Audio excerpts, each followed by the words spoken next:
are back in the CFL. Playoff fever is about to explode. The road to the Grey Cup stops in Montreal. Tracy Ham has spent more time this season watching them play. If he can shake off the rust, his experience and leadership are keys. Pressure is not a problem for this veteran quarterback. You cannot allow your emotions to allow you to make mistakes. I think that's what people talk about when they talk about the jitters or nervousness, trying to get over it. I think what we have to do is come out and play how we know we can play. For the past 7 years in the CFL, if there's been a big game, Danny McManus has been involved. What are the offensive keys for Hamilton in this one? I think ball control is a big thing. We just got to try to keep their offense off the field, move the ball against their defense. If that's possible, then when we get a chance to get points on the board, make sure you get them. Danny Mac's favorite target is one of the game's best, Darren Flutie. Mike Pringle lets his feet do his talking, a one-man running machine. Gerald Vaughn was a one-man defensive wrecking crew for the Ticats in the semis. Alfred Payton's intensity is his trademark.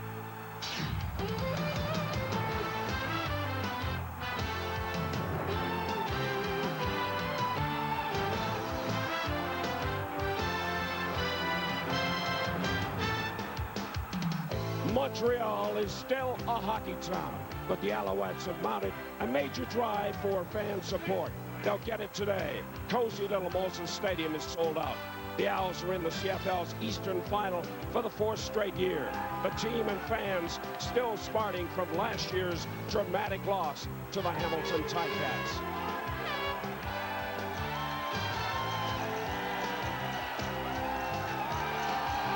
Hi, everyone, and welcome to the CFL on CBC. Let me start by apologizing for the voice fighting a bad cold. When the league broke out the crystal balls back in July, this is what they wanted in November. They wanted the 4 best teams in the finals, and that's exactly what they've got. In the West, they've got the Lions hosting the Stampeders. We'll have more on that in a couple of minutes. In the East, it's the Owls and Tiger Cats. The Owls dominated the season series between the two teams, but it was Hamilton that won the last meeting, but that was over a month ago. By finishing first, the Owls are well rested. That should help their starting quarterback, Tracy Ham. The Ticats are coming off a major defensive show against the Argos in the semifinals last weekend. Now, with their thoughts on today's matchup in better voice, let's join Mark Lee and Glenn Suter. Guys?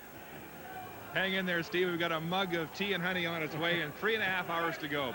Glenn, head coach Charlie Taff here in Montreal declared this week that his veteran Tracy Ham would be his starting quarterback, despite the fact that Ham has played only 9 games this year because of a knee problem. It's a good decision, though. Ham has the experience. He's been in games like this before, and more times than not, when the game is on the line, he'll make the right decision. This has been the source of much debate all season long. Who's the boss, Calvillo or Tracy Ham in Montreal? Well, Anthony Calvillo has the better numbers on the season, 108.4-yard quarterback rating. But it's because of Tracy Ham. He's put aside his personal goals for the good of the team. Only 3 interceptions. That's why he's starting. Which Danny will start today, the guy that completed 35% last week or 90% earlier in the year. 18 interceptions on the season for Danny McManus, 7 against Montreal. But in the last 4 years in the playoffs, he's averaging 356 yards per game. And the Cats defense brings the pressure. They lead the league in quarterback sacks. Tim Terry and Joe Mumford provide the quickness off the edge, and Calvin Tiggle and Gerald Vaughn, they will bring the physical presence and the leadership to this defense. And Glenn, when you've got the leading sacker, tackler, and interceptor in the CFL, the numbers add up on defense. 26 of those quarterback sacks Joe Mumford was responsible for. They have to game plan against him. How about this rock band? Lester and the Ballhawks, the best group of DBs in the league. 17 interceptions between them, and they not only intercept the football, they turn it into offense in a hurry. Miles has 2 touchdowns off interceptions. Irv Smith has 1.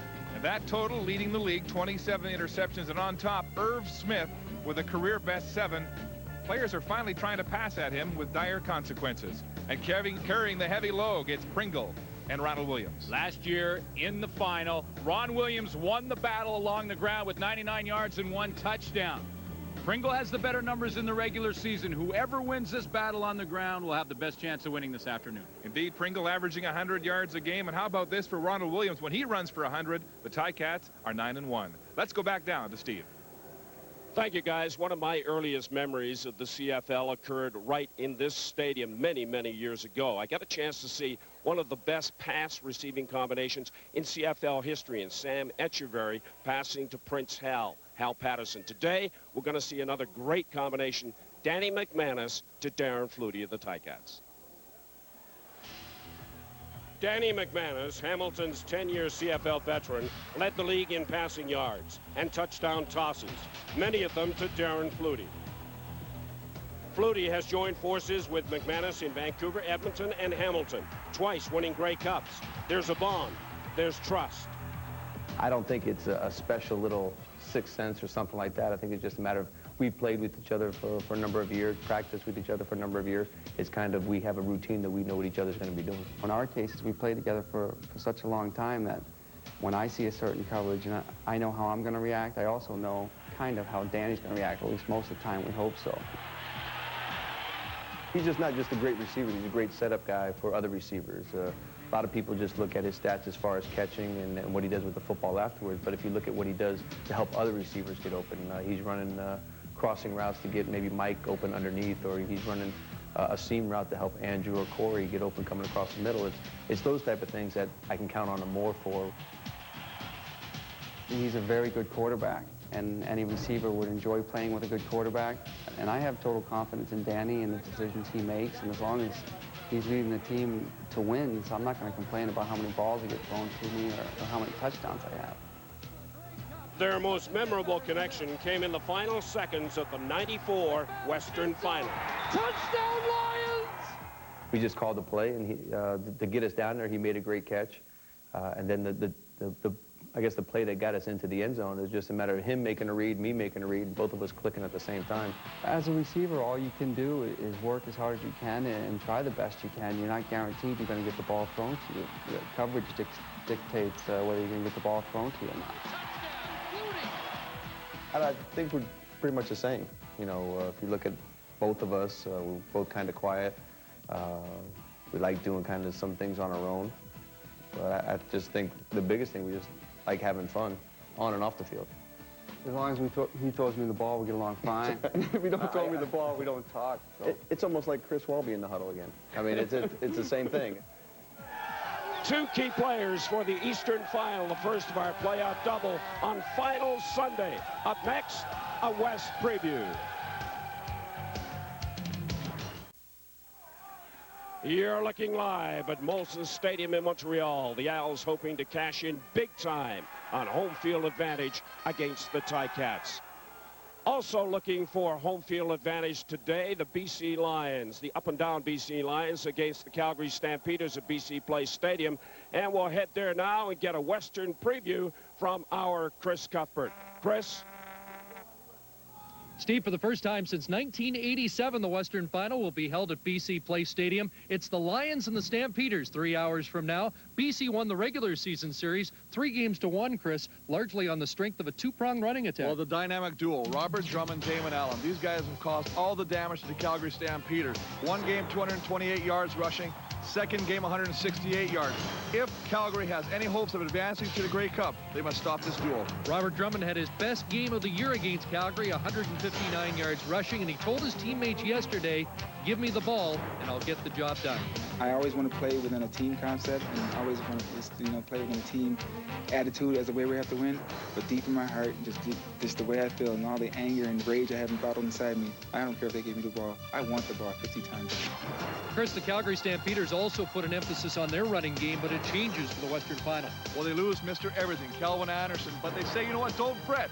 We got the Rock Preston. Here's a guy that played one game in their victory over the BC Lions, rushed for 80 yards, 15 carries, can get the job done, and loves to play indoors. Dave Dickinson may not be a running threat, but he had a terrific playoff debut against the Edmonton Eskimos. You know what? That's what you want. You know, he has first CFL playoff game. threw 20 of 28, 228 yards. Big thing, 2 touchdowns, no interceptions. Is looking forward to the challenge to playing a much stronger defense than the BC Lions. You know, it's interesting that the Stampeders gave up the most sacks this year, but they've made changes on their offensive line with Fred Childress and Thomas Raham. And Dickinson says he's altered his game to eliminate some of those sacks. I think I'm a better player. I'm smarter out there. I realize if I take those hits game in, game out, I'm not going to stay healthy through my career. And like I said, you know, the body is coming around, and I feel like I'm a better player. I'm a smarter player. And sometimes, like I say, you live to fight it on another play, and you don't try to make a touchdown every play. And that's something that I definitely have learned this season. Well, there's no question the Calgary Stampeders have a little more experience going into this Western Final, but there is something different. They're not used to playing the Western Final on the road. They're not, but the fact is they didn't get a week off. They played last week against Edmonton. They've won 1 game. They feel they're on a roll. Momentum is on their side, but they haven't played in BC Place where the noise is going to be deafening, where you could look right next to you and you wouldn't be able to hear what I'm saying right now. That is going to be a big factor for them. For them to win, they've got to take the crowd out of the game, so they must put points on the board early. What about the Lions? Do you think there's a little extra pressure playing at home? Well, I think they want to do well, not only for themselves as players, but for the organization. A lot has been made about the BC Lions always folding their tents. I think this is a very determined, very focused team we saw practicing, and I'm sure they'll be ready to play today. Lions and Stampeders just about set 3 hours from now at BC Place Stadium. Right now, back to Montreal. Steve? Thank you, Chris. For the 87th time, 2 teams will meet for the Grey Cup next Sunday under the Dome in BC Place Stadium. Perfect playing conditions guaranteed. The second half of our CFL double on this Sunday will feature the Western rep in the Classic. Will it be the Lions or the Calgary Stampeders? Well, how many times have you heard this in the CFL? You're only as good as your Canadians. The Montreal Alouettes are very good with their Canadians in the lineup. Michael Souls at fullback and Jock Climie as a receiver. Both considered retirement last year. Both are back for one more kick at the Grey Cup Cat.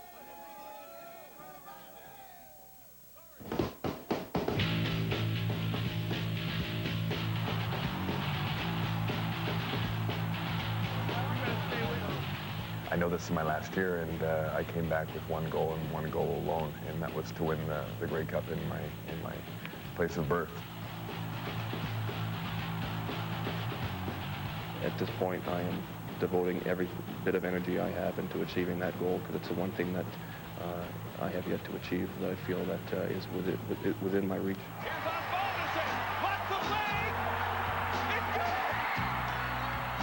The utter disappointment. 1 play from the Grey Cup. The Alouettes have lost 3 Eastern Finals in a row, but the last one last year in Hamilton lingers, haunting and at the same time motivating Montreal this time. 2 of those 3 were heartbreakers. I mean, the kind of losses that stay with you and haunt you for weeks after. It's been a valuable lesson for everybody on this football team, and I hope to draw on the experience from those 3 years. This will be my 10th Eastern or Western Final. I've only been to 2 Grey Cups. So I've had some heartaches along the way, there's no question, and hopefully this is, again, a year that we make the next step. Jock Climie has burned receivers and the candle at both ends, becoming a lawyer while playing in the CFL. He's been called to the bar, but never to sip from the Grey Cup. One career hangs in the balance until the other's fulfilled. I've listened to the sage advice given by many friends of mine who are in the profession, and they keep telling me you have the rest of your life to be a lawyer. You have 1 chance to play professional football. So I've taken that to heart a little bit, but you know, next year at this stage is up in the air. I'm a free agent, so we'll just play it by ear. Time is running out on Michael Souls. Montreal is his home, and Souls has been putting off retirement only to see his hopes of winning a Grey Cup with the Alouettes wither in the Eastern Final. This may be his last chance. This is my final year, and you know, no one's believed me anymore. I've tried wolf too many times, but it's been a fantastic season, and hopefully we can cap it off the way every athlete would like to finish their career. Michael Souls and Jock Climie of the Alouettes, they want the Grey Cup so bad they can taste it. When we return, we will put one of the great running backs in the CFL of all time, Mike Pinball Clemens, into the hot seat. He will be our game day analyst. The CFL on CBC. The playoffs continue in just a moment. We are just minutes away from the Eastern Final. The Alouettes at home to the Hamilton Ticats. What makes this place special are the fans. They are pumped to see their beloved Alouettes. It'll be a 9th straight sellout for the Als. Well, there's only one thing guaranteed at BC Place Stadium in Vancouver in the matchup between the Stampeders and the Lions, and that is perfect weather conditions. Mike Pinball Clemens is standing by there. He'll be our game day host this week and next. Mike, give me your read on the Eastern Final first between the Als and the Ticats. Well, Steve, the team to win the last Eastern Division title of this millennium must be YQK compliant. That is the Y, the yards rushing. Big matchup. Conventional wisdom gives the edge to Pringle, but always in these situations, Ronald Williams is as good as any back in the league when he's healthy. The Q, the quick release of Danny McManus against the playmaking abilities of Tracy Ham, both great quarterbacks. And the K, if this game is as close as we all think it's going to be, the kickers are going to be huge. Is it Terry Shakin Baker, or will we have the Wizard of Osbaldiston come through again? Pinball, Charlie Taff has decided to go with Tracy Ham. Is that a bit of a gamble? Not at all. Absolutely not. If they are going to make it to the Grey Cup, Tracy is going to have to ham it up. No pun intended. He is their leader. He's the guy that's going to have to make it happen. He's composed. He doesn't make mistakes. He's the guy that they believe can take him. What about home field advantage? You can hear the fans behind me. They're going nuts. How big a factor will that be for the Als? Alouette mania. This drives me crazy. Who would ever thought Peyton Place, that is Alfred Peyton Place, would be the hottest ticket in the town? This is amazing. This is amazing. Mike, one final thought on the Western matchup today, very quickly. Very quickly on the Western front, I think we're looking at a matchup of a team in BC Lions who have to show up. The Lions, they are the king of the mountain, the best record in the league, but they have to play up to their potential. Thank you very much, Mike Pinball Clemens. He'll be joining us for our Canadian Airlines halftime show. Well, you know, the coaches in this one are a veteran legend, Ronnie Lancaster, and a first-year man who has certainly paid his dues here in Montreal. He was an assistant coach for many years, Charlie Taff. When we talked to them yesterday, we talked about that big unknown factor, home field advantage for the Alouettes. I know our guys enjoy playing at home. That you can feel the connection between our fans and the players, and it really is a real thing. I mean, you can really feel it, and everybody's so close to the action, and our fans have been great, and you know, I think that's a big part of the reason we're 8-1 at home this year. We're not having it at home, so it really doesn't matter where it's played. We're glad to be playing in it. We know this is it. This is what we worked all year for since day one of training camp. Montreal earned the right to host it, and we're glad to be here, and we're glad to be playing. We don't care if it's in a parking lot. At yesterday's press conferences here in Montreal, it was a veteran Ron Lancaster who looked like he wanted to get this game underway as quickly as possible. Charlie Taff was just glad to be here. And now with more specifics on today's Eastern Final in Montreal, let's join Mark and Glenn. Guys? Glad the old quarterback, Steve Armitage, isn't calling the signals today. He'd be hard-pressed to be heard here at Molson Stadium. How about the Tiger Cat passing offense? It is the most prolific in the league this year. Danny Mack, over 5,000 yards for the first time since Darren Flutie in the Canadian Football League. And one of their keys is Archie Amerson. He's listed as a running back, but he's had only 4 carries this year. Yeah, they like to get him, move him around the different formations. What they'll do with Archie Amerson is line him up in every different position on the field. Amerson is the key because it will create some mismatches. They'll put him in the slot back position, much like they did against Toronto in the semifinal. When they get him in different spots, he can create openings and mismatches. Danny McManus will look to him first if he's running on a linebacker. Archie Amerson may be the key this afternoon. He is fleet, and he has a dandy set of hands. How about the hard-hitting Rob Hitchcock? Can deliver a ferocious contact from the line of scrimmage or the secondary. Whenever you play against Mike Pringle, you need help stopping the run, and you're going to see Rob Hitchcock this afternoon up near the line of scrimmage, helping to stop Mike Pringle. But if he does back up into coverage, he is a physical presence. If you don't believe me, just ask Tyree Davis. That was the most vicious hit of the season. And Rob Hitchcock went to Tyree Davis before this game in the warm-ups just to tell him to keep his head up, a little intimidation. Well, you know, you can't really intimidate a player at this level, but if you get Tyree Davis just thinking a little bit about you, it may take his eyes off the football for that second. That may be the difference. One man you surely cannot intimidate is big Mike Pringle, and the power of Pringle is what drives the Alouette offense. We all know what Mike Pringle can do when he has the ball in his hands, but he's also very effective when he doesn't have the football, and I'm talking about play action. Anthony Calvillo and Tracy Ham will use Mike Pringle to pull the defensive line and linebackers closer to the line of scrimmage against the Hamilton Tiger Cats. When you fake the ball to Mike Pringle, everybody is concerned with stopping him. That opens up the receivers down the field.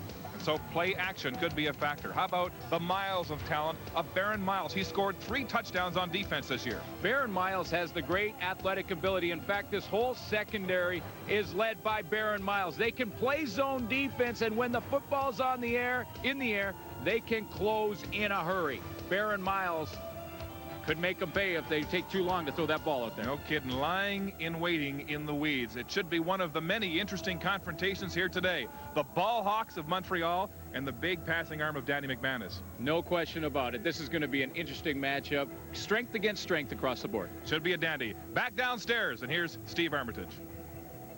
Ready, set, down, hot. Didn't work then, doesn't work now. There's one giant step to take before reaching the pot at the end of the CFL Rainbow, the Grey Cup. For most players, that's the realization of a dream.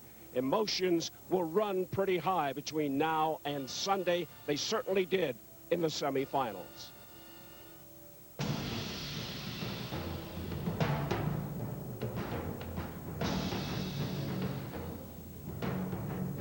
It's showtime now, baby. Rash! Hit him up! Get it going! Run the ball, man! Hurry up!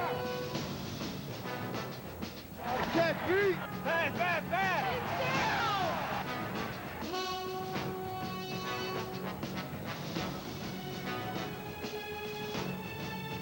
Move the ball, baby! Move the ball! Hey, keep working, keep working. We're gonna give you time. Gotta get some momentum started.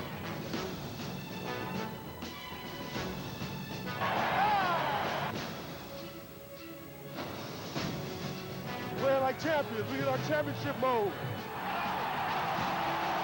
We got 2 more days till we number 1. And y'all backyard, baby. We want it, baby. We'll see you in the Eastern Finals. McManus and Ham are ready. Let's play football. It's the Eastern Final from Montreal, the CFL on CBC. The sellout crowd is pumped and ready, and so are we. This is the Eastern Final, the long-awaited meeting between the Hamilton Ticats and the Montreal Alouettes. The fans have been pouring in here for the past 2 hours. They are ready, emotionally charged. Weather-wise, we could not ask for a better day. There's just a little bit of a breeze, but that will not affect the teams. Temperature 10 degrees Celsius. Can you believe that in Montreal on November 21st? Now, let's go upstairs to Mark Lee and Glenn Suter. Gentlemen, take it away. Thanks a lot, Steve. Ron Lancaster coaching in a division final for the 8th time in 9 years since returning to the coaching ranks in 1991. He's well aware of what to expect in this football game today. And Glenn, he says the first quarter will dictate the terms today. Well, a lot of coaches will say home field advantage gives you a 7-point lead to start with. So Charlie Taff has that 7 points, and he's done something that Dave Ritchie couldn't do with his football team, and that's get the home field advantage in the in the final. And Danny McManus, he threw 6 interceptions in the second week of the season against the Alouettes, but he's also set a league record with 90.5% completion average against Winnipeg and led the league in passing this year. He is a cool customer at playoff time, and so is this man. Tracy Ham played only 9 games this year, Glenn, but he's been in 11 of 12 division finals. You saw that 3 interceptions from Ham. That's why he's playing today. The Alouettes will kick it off, and it's Archie Amerson at his own 13 with lots of real estate to the 30, outside across the 40, and finally dropped down at the 45-yard line. William Loftus making the tackle after a 32-yard return to open this football game by Archie Amerson. Well, Danny McManus will lead a talented group offensively onto the field. And it's going to be the key is Ron Williams running the football on first down. Archie Amerson creating mismatches in the passing game. And, of course, in clutch time, he goes to Darren Flutie. That big offensive line anchored by Carl the Cooler Coulter. They've been together all season long.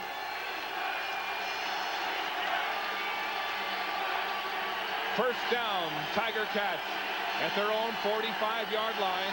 Williams will take the pitch out right, looking for a hole, cuts back, lots of room, first down and more. Williams now into the Montreal secondary.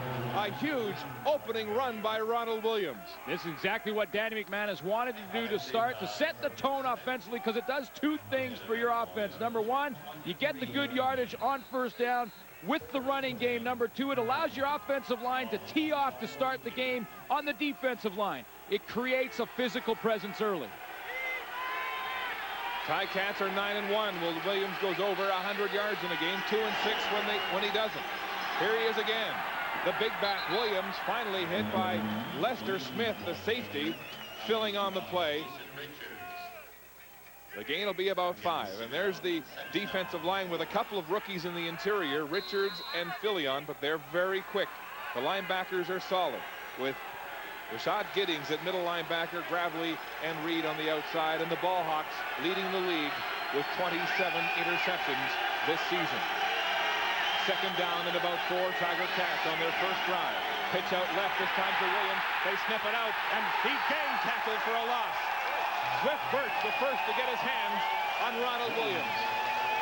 This is the type of defense that the Montreal Alouettes have played all season long. They bend, they give a little bit, and then they shut the door when you get in scoring range. So Paul Osbaldiston will have to come out and attempt a long field goal after a loss by Williams.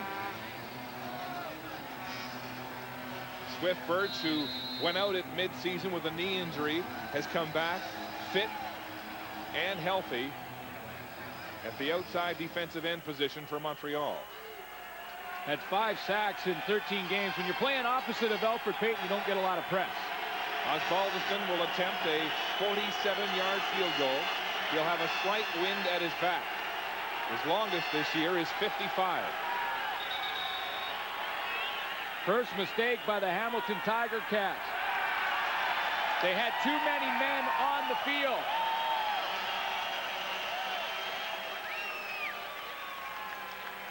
And so there's a costly error for the Cats.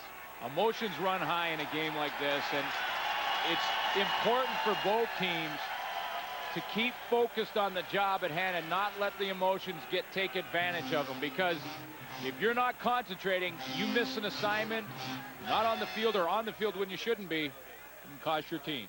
Looked like Darren Flutie tried to call a timeout. Let's hear from Dave Ewell. Time count violation. Hamilton number 3. Here's what Paul Osbaldiston did. He saw that they had the wrong people on the field to kick the field goal. He stopped everybody. He didn't ask for the snap. He waited till Carl Coulter went off the field, but when Coulter ran off the field, it was already too late, and it would have been a penalty. So Paul Osbaldiston waited. He took the time count instead, but it'll force him into a punting situation.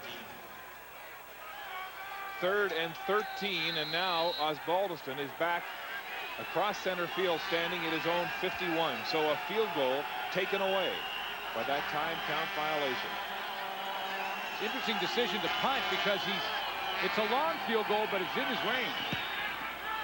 Osbaldiston spiraling this one out of bounds in front of Winston October. It'll go out at the Montreal 14. So a clever kick by Osbaldiston to give Montreal a long field to start their first offensive series. Tracy Ham comes on the field, leading an offense with his experience.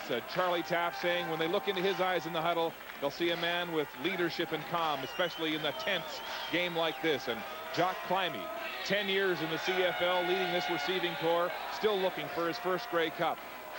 And it's an offensive line that have played together for 4 years, and that's why they are so dominating. They're heavy. They average over 308 pounds across the board, but they played together. Here's Ham. He hasn't played in 3 weeks. Back to pass. Hitch pass is complete to Tyree Davis. So Charlie Taft gets Tyree Davis in the game early. Remember, he suffered a concussion when he was rocked by Rob Hitchcock the last time these teams played. This Hamilton defense, the pressure is on the front four. When you're playing against Mike Pringle, you have to stop the run. It'll be up to them and the guy in the middle, Calvin Tiggle, 106 tackles on the season. And we've talked about Rob Hitchcock and the physical presence he can bring. Game is about 9, Glenn. It'll be Pringle looking for the first down. The Cats say they've stopped him. This will be very close. Hamilton has held Mike Pringle to an average of 4 yards per carry in 4 games this season. One of the toughest teams on the ground defensively against Pringle.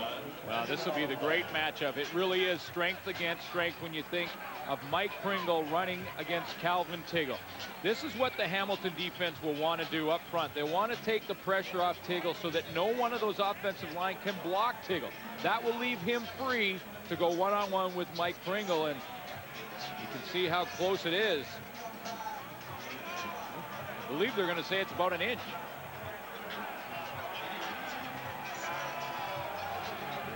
Even though it's just an inch, Mark, it's a tough decision for Charlie Tapp in his own end of the field to gamble at this point in the game, because when you have to take that exchange from center, anything can happen. Tapp, in his rookie season as a head coach in the CFL, will gamble. 3rd down and inches. Ball on the Montreal 24-yard line. As Calvin Tiggle looks deep into the backfield of the Alouettes. Ham up behind his center. And he'll have it. So a gutsy call, a gamble deep in your own end. Well, it's only an inch, but it is a gutsy call, because if you have a little bit of a fumble, exchange from center, something doesn't go quite smoothly enough when you take off, you don't get the snap count right on, it can cost you, and that would give the Hamilton Tigers the ball right there. So it is a bit of a gamble, but it paid off for Taft. 9th straight sellout crowd here at Molson Stadium for this Eastern Division final. Ham straight back to pass, lots of time. Flares it over the backfield to his outlet receiver, Michael Scholes. He has a first down across the 50-yard line for Montreal. Talk about a guy who would love to have a great game here this afternoon is Michael Scholes. A lot of guys right now in the league are contemplating retirement. You think across the board with pinball and guys like that. Michael Scholes has decided this is his last year. 26-yard gain on this play, Glenn. And it's the 4th read for Tracy Ham. Scholes has been talking retirement 3 years in a row. Dearly loved to end his career with one in his hometown. The handoff to Mike Pringle. Lots of speed left side, but there are flags down. Pringle gets around the corner, finally driven out of bounds by Rob Hitchcock, close to the 45-yard line. I got an opportunity to go to the Montreal practice on Friday. I watched the whole practice and spent the after practice time in the locker room with the team, and I couldn't get over how businesslike they were approaching this game. First down. Lamar McGriggs called on the offside, and so the play will stand for Montreal. And another first down.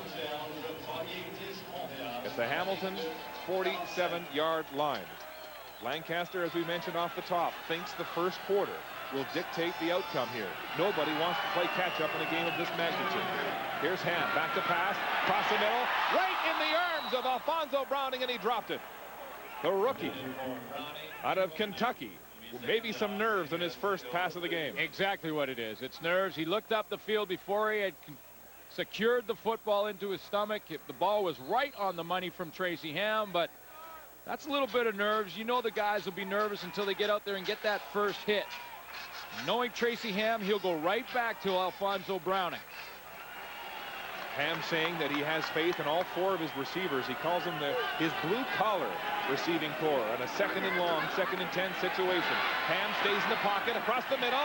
Bobble, nearly picked off and incomplete. He goes back to Browning again in traffic. Yeah, that's exactly what he'll want to do. Now, that was Alfonso Browning getting hit by Gerald Vaughn, knocked that football out of there. But you know Ham will go right back to Browning, so he won't lose confidence. Well, Gerald Vaughn blocked a couple of punts last week in the semifinal against Toronto. Led the CFL in interceptions with 9 this year. #1 on his own team with 10 knockdowns. Yeah, he was just all over the football all season long, and you can see the contact coming from Rob Hitchcock and Gerald Vaughn on Alfonso Browning, but Ham will stick with him. Terry Baker to punt. A high spiraling kick into the Hamilton end zone over the head of Amerson. He'll let it bounce, and he'll concede a single point. And so the Alouettes are on the board on a 62-yard punt single by Terry Baker.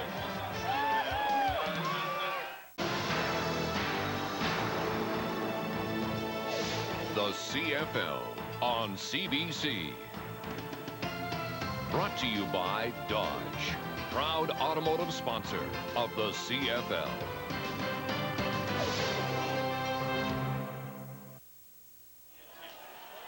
Tracy Ham playing for the first time since the end of October, but he's looked sharp. Here were the first 5 plays of the game for Tracy Ham, and surprisingly, Ham decided to throw the ball on first down. He did have balance. He gave the ball to Pringle. That was the 3rd down gamble, but Tracy Ham has thrown the ball on first down, trying to do something they hadn't done really all season. So Ham, who has all kinds of experience in playoff football, leading the way for Montreal this afternoon. Danny McManus, the CFL's leading passer, with his 2nd series of the game. Back to pass. Intended for Andrew Grigg. He's got it for a Hamilton first down. The Montreal defense will give you some room underneath, but they dare you to beat them deep. Primarily, they play zone defense, which means every player in the coverage will drop to spots on the field. They will not allow Danny McManus to throw the ball deep. That's what they want to take away. They want to make McManus throw it underneath to Andrew Grigg, throw it underneath to Archie Amerson and their receivers, and then come up and make the tackle. That's their strategy. First down, Tiger Cats. Here to 49. Pitch out to Ronald Williams. Cuts it upside. Lots of traffic and nowhere to go. So, you know, Danny McManus knows that as well when he's facing the Montreal defense. So what he has to do, and the key for him today, is to be patient. Make sure he takes what the Montreal defense gives him and not try and force the ball down the field when it's not there. And Danny McManus, who always plays great when the game is more important, most important, knows that better than anybody. Ronald Williams pounded the ball 127 yards last week against the Toronto Argonauts in the semifinal. Ed Fillion, the rookie defensive tackle, with some pressure now. McManus going deep to Tony Akins. There's contact, but no flag. Dwight Henry was right there, draped all over the rookie Akins. Well, that's a good matchup. Rookie on rookie. Dwight Henry had a great season, as did Tony Akins. When you think back to that game in Week 10 versus Winnipeg, when Akins had 257 yards. A little bit of contact going both ways, and I love that there's no call on the play. Let the guys play, especially in a game of this magnitude. So Danny McManus, who has not shown a tendency to go deep, tries to stretch the Montreal defense. Well, you know what he saw, Mark, for the first time in a long time watching film against Montreal? He saw man-to-man defense, and when you get man-to-man, you can go deep. There's Winston October, the lone man back for the Alouettes at his own 16-yard line. Osbaldiston, the punt, and again, he angles it out of bounds. Great. And another beauty by Osbaldiston out at the Montreal 11-yard line. And so the Alouettes, after that 47-yard kick from Osbaldiston, will have a long field ahead of them when they come back. Welcome back to the Eastern Final at Molson Stadium in Montreal, where the fans come for the atmosphere as much as the football. And Tracy Ham starting this second series on offense for Montreal on his own 11. Anthony Calvillo waiting in the wing should Ham falter. The top-rated quarterback in the CFL this year with a 108.4 efficiency rating. Here's Ham. Again, back to the hitch pass. It's complete to Ben Cahoon, the leading receiver, and he's rocked and fumbled the ball. The Cats bench is all over the sideline saying they have it. Campbell has it in his hand. It'll be second down, it looks like Montreal. It's awful close. They're saying, I believe, that he was down. Ben Cahoon was down near the sideline before that ball came out. Here it comes, the hitch pass to the outside, and Ben Cahoon wisely takes it to the outside, and then When does the fumble occur? He lost possession. Now is the ball out of bounds when it's touched by the Alouette. It's just the last person to touch the ball before it goes out of bounds, and I believe Pierre Vercheval touched it before it went out. 2nd and 9. Ham back to pass. Looking. Now he fires across the middle, and it's complete to Ben Cahoon. This time he locks it up for a first down. Talk about composure from Tracy Ham, and this is why he is starting in this big game, because Tracy Ham has tons of experience. He doesn't have to rush it because he has lots of time, then steps up in the pocket, and his athlete, Ben Cahoon, makes a play for him. 18-yard pickup for Ben Cahoon. The receiver, Ham believes, has the best hands on the team despite his bobble on that last play. First down, Alouettes as they dig out of their own end. Hand off to Pringle. Strung out and out of bounds. Pringle has averaged 100 yards in the 16 games he's played this year to lead the CFL in rushing.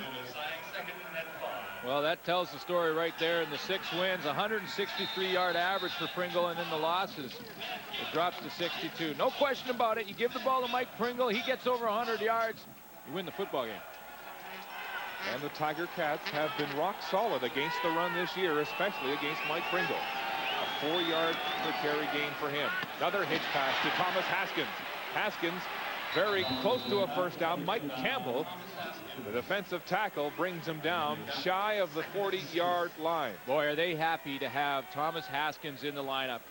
Montreal coaching staff feel that he is a game breaker. Thomas Haskins will line up today at the receiver position for the most part, but they also have the depth at tailback with Thomas Haskins in the lineup, because if Mike Pringle goes down, Haskins will play tailback. And against Hamilton in game 2, he had 137 yards against the Ticats and a touchdown. And right here, back in September in that 52-19 Montreal blowout, he hauled in 2 passes of more than 50 yards. Baker will punt. It's 3rd and 1 Montreal as Hamilton stops the Alouettes on the 2nd drive. Amerson runs up and just gets underneath a diving, dropping punt, 31 yards from Terry Baker, and so solid field position for the Hamilton offense. 2 high-powered teams and only 1 point to show for it early in the first half. Welcome back to the East Final in Montreal. The Alouettes leading the Tiger Cats just 1-0. They've got to get the ball to Archie Amerson. Hamilton does. He had 156 yards against the Alouettes in Week 10. Yeah, and in Week 2, he's ripped a running play off for 70 yards against the Montreal Alouettes. I think he'll be the key today, and they'll move him around. McManus pumps, goes deep. Corey Grant, the rookie, battling with another rookie. Dwight Henry comes up the winner again. Ball was soft. Danny McManus again trying to go out there and test the rookie, Dwight Henry.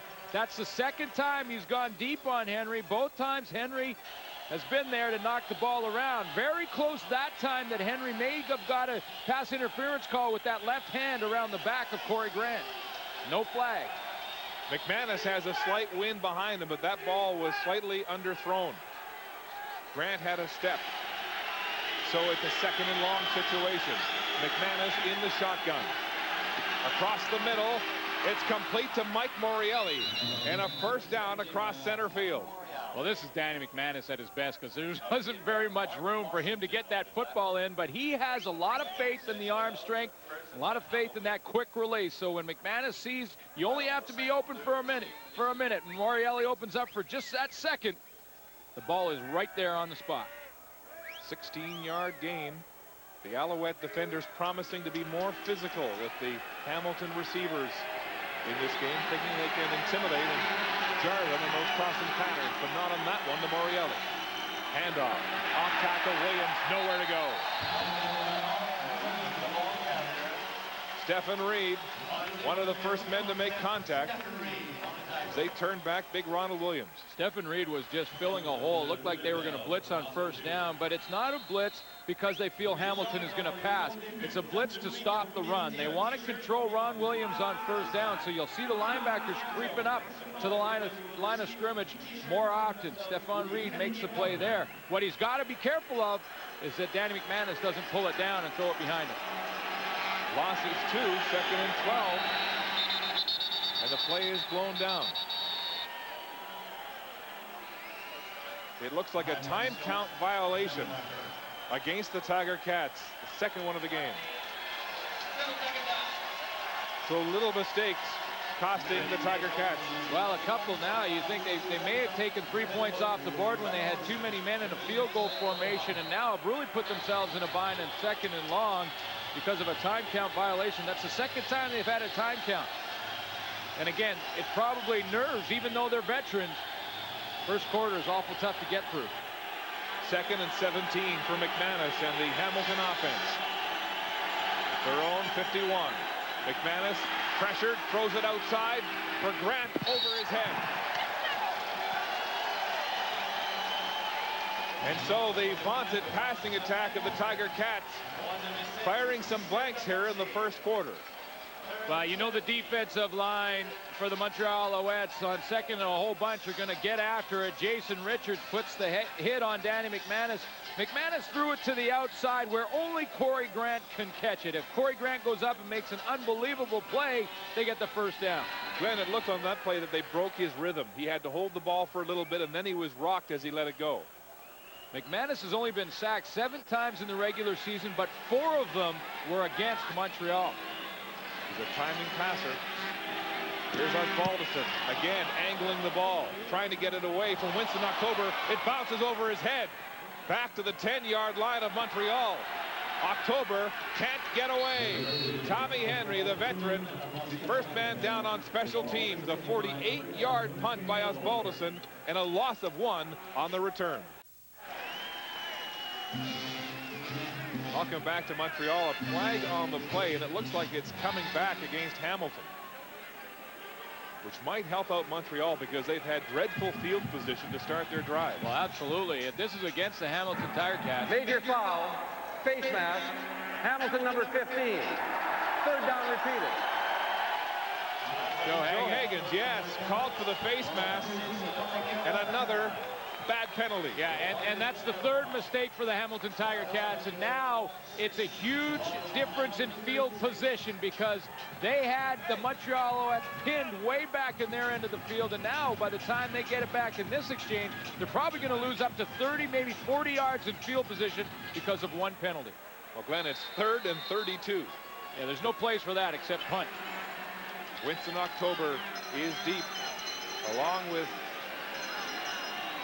Thomas Haskins back at about their own 35-yard line.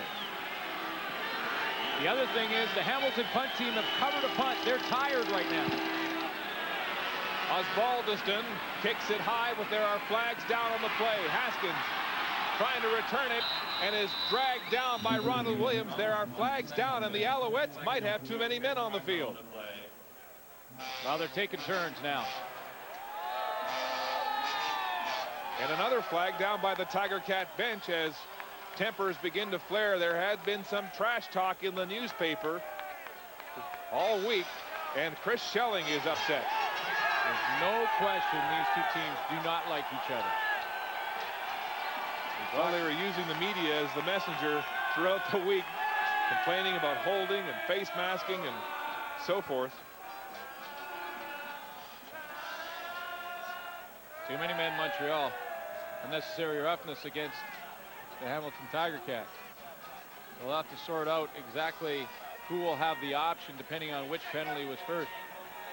Paul Osbaldiston is the captain on special teams. He's got his hat on. He doesn't want to punt again. And it would be a tough situation for the Ticats. They've now run 2 40-yard wind sprints back to back. If they have to do it again, it's going to be tough, and that's when you can usually break a return,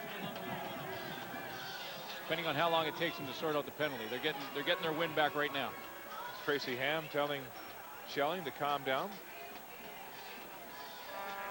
He is a voice of reason throughout this season on the sidelines, talking to his own teammates, In situations where tempers flared, he has a great fun-loving attitude as a veteran of 12 division finals.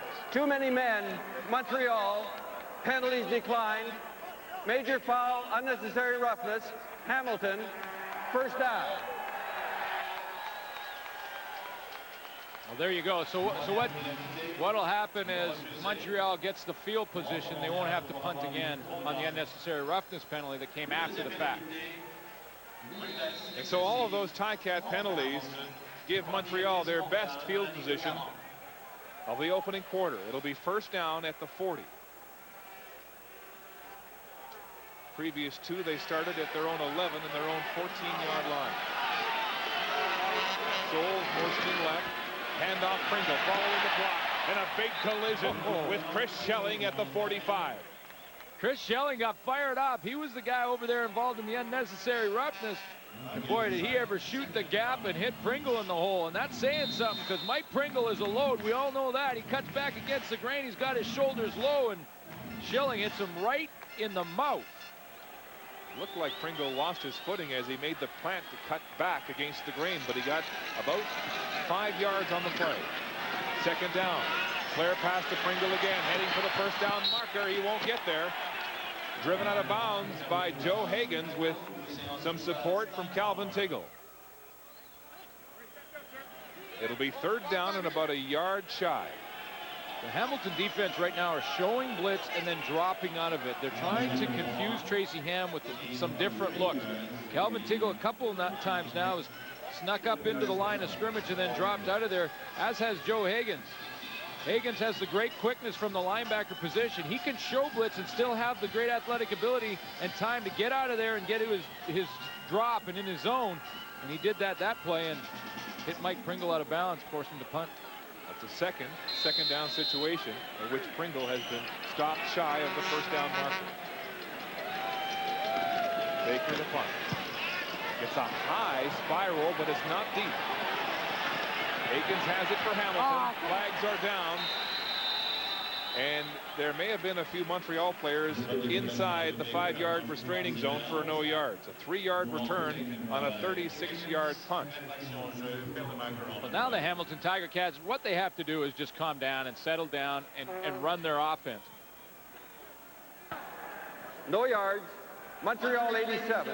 First down. So Andre Bolduc is called for no yards. That'll help out the Tiger Cats. Danny McManus looks the same after an interception or after a touchdown pass. And he was saying to me the other week he looks forward to playoff time because everybody else gets so uptight. Yeah, and that's the perfect guy to go into that huddle and say, guys, we got to calm down. Forget about these penalties that keep knocking us back. Hang on to the football. Let's execute our offense. Calm down, because it's the penalties and mistakes that have hurt him so far in the first quarter. Pitch pass. Corey Grant has it. Gets a great block and a first down the sidelines. Darren Flutie really opened that up for Corey Grant. Boy, did he ever. You know, the team that wins this game will be the team that does the little things. Not necessarily when they have the ball if you're a receiver, but if you make that little block. And that block on Mark Washington is the reason Corey Grant got to the outside and got big yardage. Corey Grant, the Eastern nominee for Rookie of the Year. Trevor Shaw coming into the game for Flutie. First down situation. Flutie doesn't look shaken up after the block. Hand off to Ronald Williams. It's tough sledding for him again. Williams had 23 yards on his first carry, but just 4 yards on the subsequent 4. Montreal does a pretty good job in the inside of their defensive line with Jason Richards and Ed Fillion to plug up the middle, and they will start to figure out how they're trying to be attacked in their running game and take care of that. What the Hamilton offense has done, though, and what they're trying to set up is through formation. On that last play, they put all their players to one side. Archie Amerson hitting after it with Davis Sanchez down the field. Amerson is a fiery competitor. High snap. McManus has it. Looking for Amerson, but he's grabbed. There's a flag on the play, and it looks like Davis Sanchez will be called for interference. And he knows it.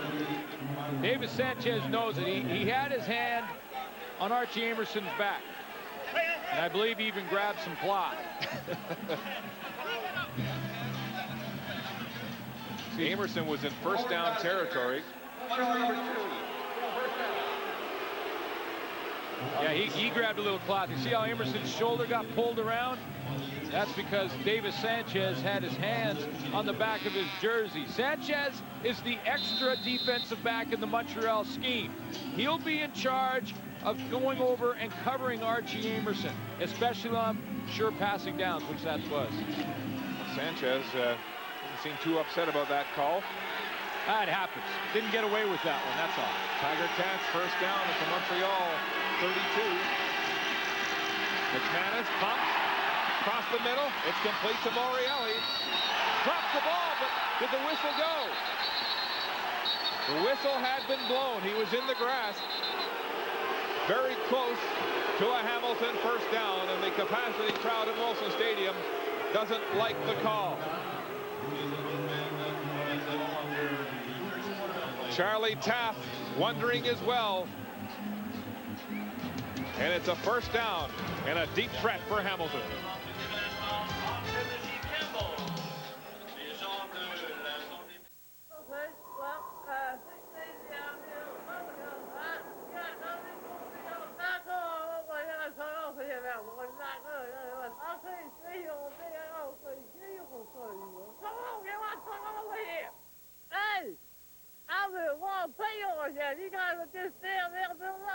Texans.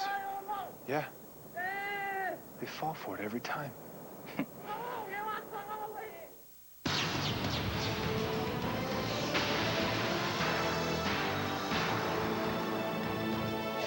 The CFL on CBC. Brought to you by Dodge, proud automotive sponsor of the CFL.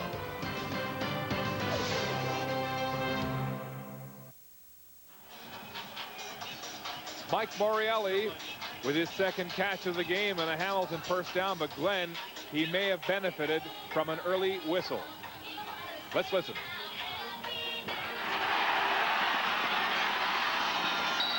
Oh, it was a quick whistle, and the whistle went right when the ball came out, almost at the exact same time. And Hamilton Tiger Cats basically dodged the bullet because it was a quick whistle, and it looked like the ball was out of there.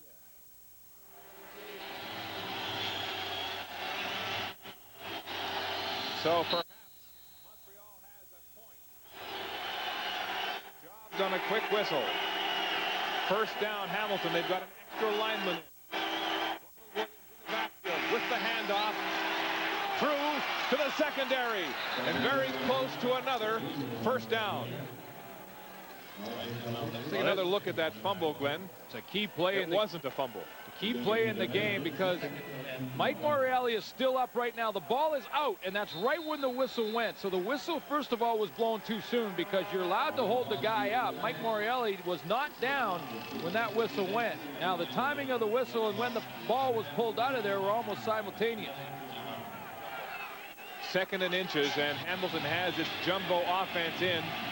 There's Beveridge joining the offensive line, and linebacker Joe Higgins is in the game in the backfield. Higgins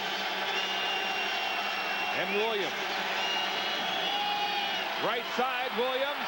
He'll have the first down. Lester Smith, the safety, makes the tackle very close to the 5-yard line. Well, if Lester Smith doesn't make this tackle, then Ron Williams is doing his dance in the end zone. Because he had an opening, a good block at the point of attack by Jared Smith on the corner. I believe it was Irv Smith, and then it was Lester coming up and saving a touchdown for the Alouettes. You're right, he misses that tackle, and Ronald Williams is in the end zone. Second and goal. Tiger Cats at the 6. Williams, the lone man in the backfield. McManus audibling at the line of scrimmage. He'll hand off again. Williams to the goal line. Touchdown, Tiger Cats. And the boos go up. The fans still smarting after that quick whistle call on Morreale, allowing the drive to continue, and the Tiger Cats score the first touchdown of the football game. Talking to the Montreal coaching staff before the game and asked them what would be the key to this game and who, because it is so close and such a good matchup, and they simply said the team that can come back from adversity the best, because bad things will happen to both teams during this game. And Charlie Taft, was a quick whistle, didn't get the fumble. It probably should have. Hamilton ended up scoring. Now he's got to bounce back. Paulus Balduson's convert is good. And so the Tiger Cats, on the strength and on the big legs of this man, Ronald Williams, open a 7-1 lead over the Alouettes here early in the Eastern Final. There he is, the human 10-pin bowling ball, Ronald Williams, with the game's first touchdown. Averaging 5.5 yards a carry so far in the first half. 9 carries already at 50 yards. Osbaldiston to kick off for Hamilton. It's high and short. Thomas Haskins at the 25. Across the 40, and then he's clotheslined by Lamar McGriggs at the 40. Well, this game is very physical. Both teams going at it, especially in the trenches. And on that touchdown, Ron Williams is going to get a big block from Dave Hack.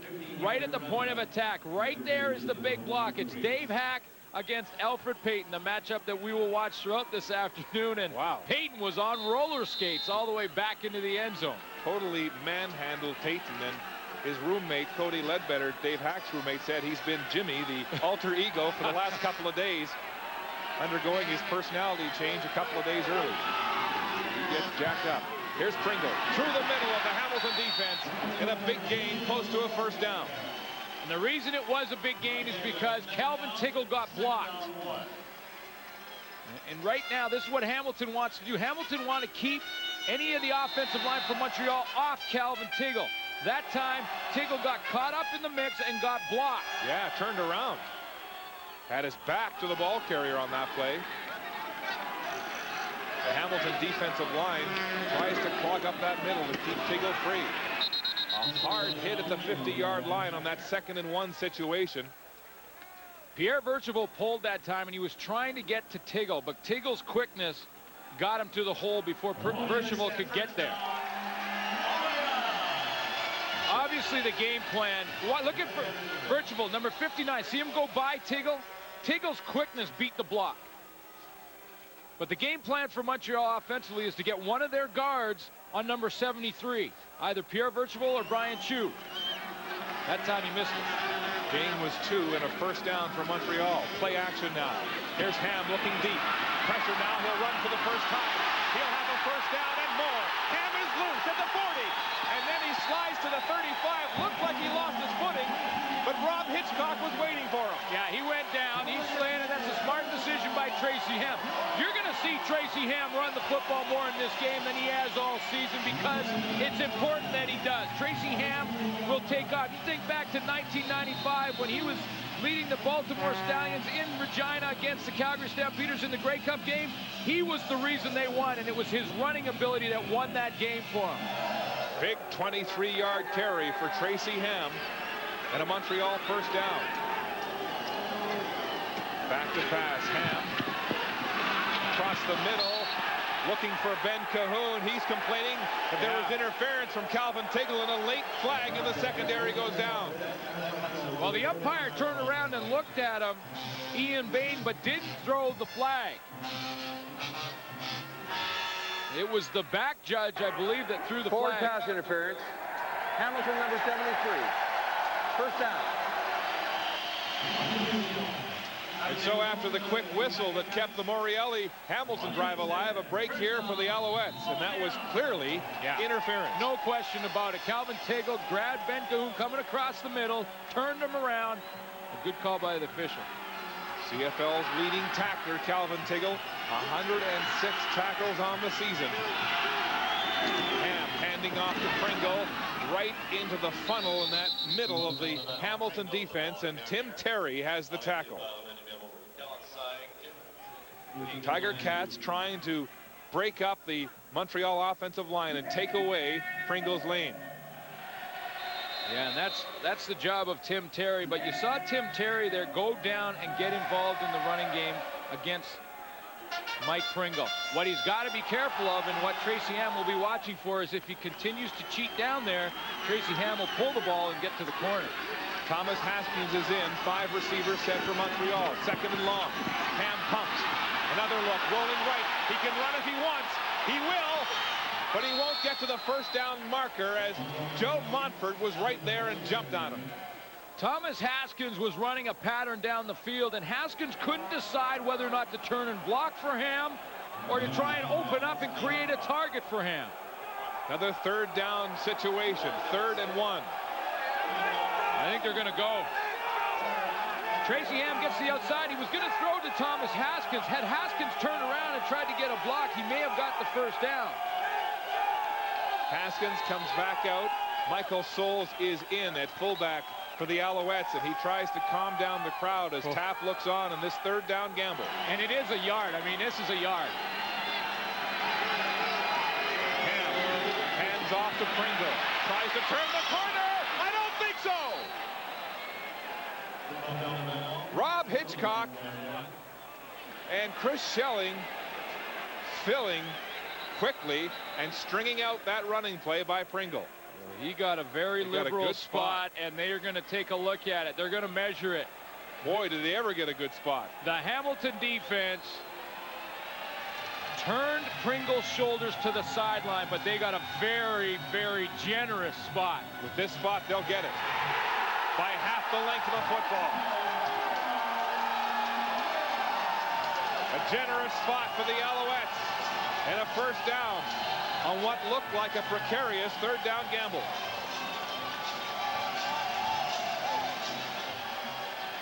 The ball just shy of the Hamilton 15-yard line. Ham back to pass. Wide open, Tyree Davis battling for the first down marker and forced out of bounds at the 6. Ham now reeling off 5 straight completions. Hamilton 99. Jeff Cummins was in a bit of a battle with Brian Chu way behind the play, and he's going to get the unnecessary roughness penalty. Bad penalty, and I looked on that replay. It looked like he was stopped well short of the first down. That was the play before, that's right. Well, Charlie Taft didn't get the break on the fumble by Montreal. He may have got the break there. Half the distance to the goal line, and so it's first down. Montreal at the Hamilton 3-yard line. Pitch out. Pringle, right side. Cats waiting, but there are flags on the play. And Chris Schelling was coming on a secondary blitz, and he jumped way offside. He couldn't get back.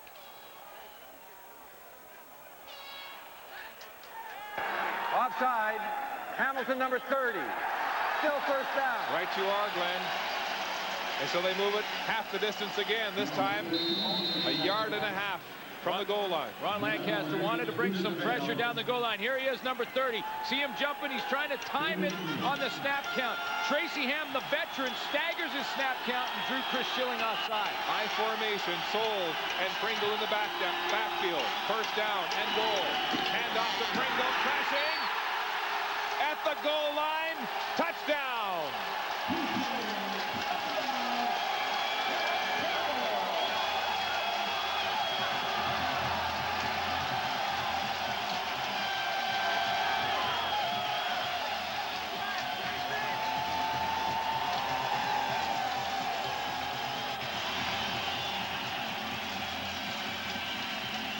Mike Pringle lights up the capacity crowd at Molson Stadium with the Alouettes' first touchdown.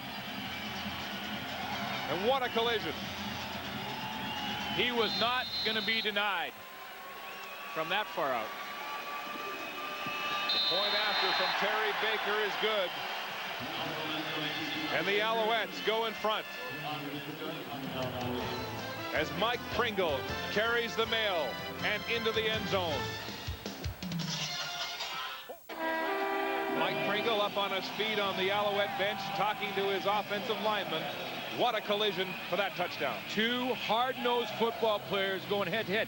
This was the gamble on third down, and you can see that they run around the 16, got the spot a lot closer. Here is the touchdown, and watch the contact. Tiggle gets drawn off the ball about a yard and a half. Tony Akins returning the kickoff from Baker slipped shy of the 40-yard line. An 11-yard return. But the Tiger Cats have been blessed with good field position in this game. A flag is down. Well, that was some good contact on that touchdown. Mike Pringle and Kelvin Tiggle going nose to nose. Mike was telling me the other day that when they hit him, when they try to intimidate him, he just brings it even harder. Montreal number 11. Re-kick. So Winston October was offside on the kickoff, and they'll do it all over again. Haskins and Pringle. Haskins, who's been the super sub for this team all year, subbing for Jock Climby at slot back, and then for Pringle when he missed 2 games at running back, piling up the yards. Yeah, he did. Both games that he went in for Pringle, he was over 100 yards rushing. Back after missing 5 weeks with a broken hand. And there you see Tiggle and Hitchcock, 2 of the hardest knocks on that Hamilton defense, talking about a way to stop Pringle.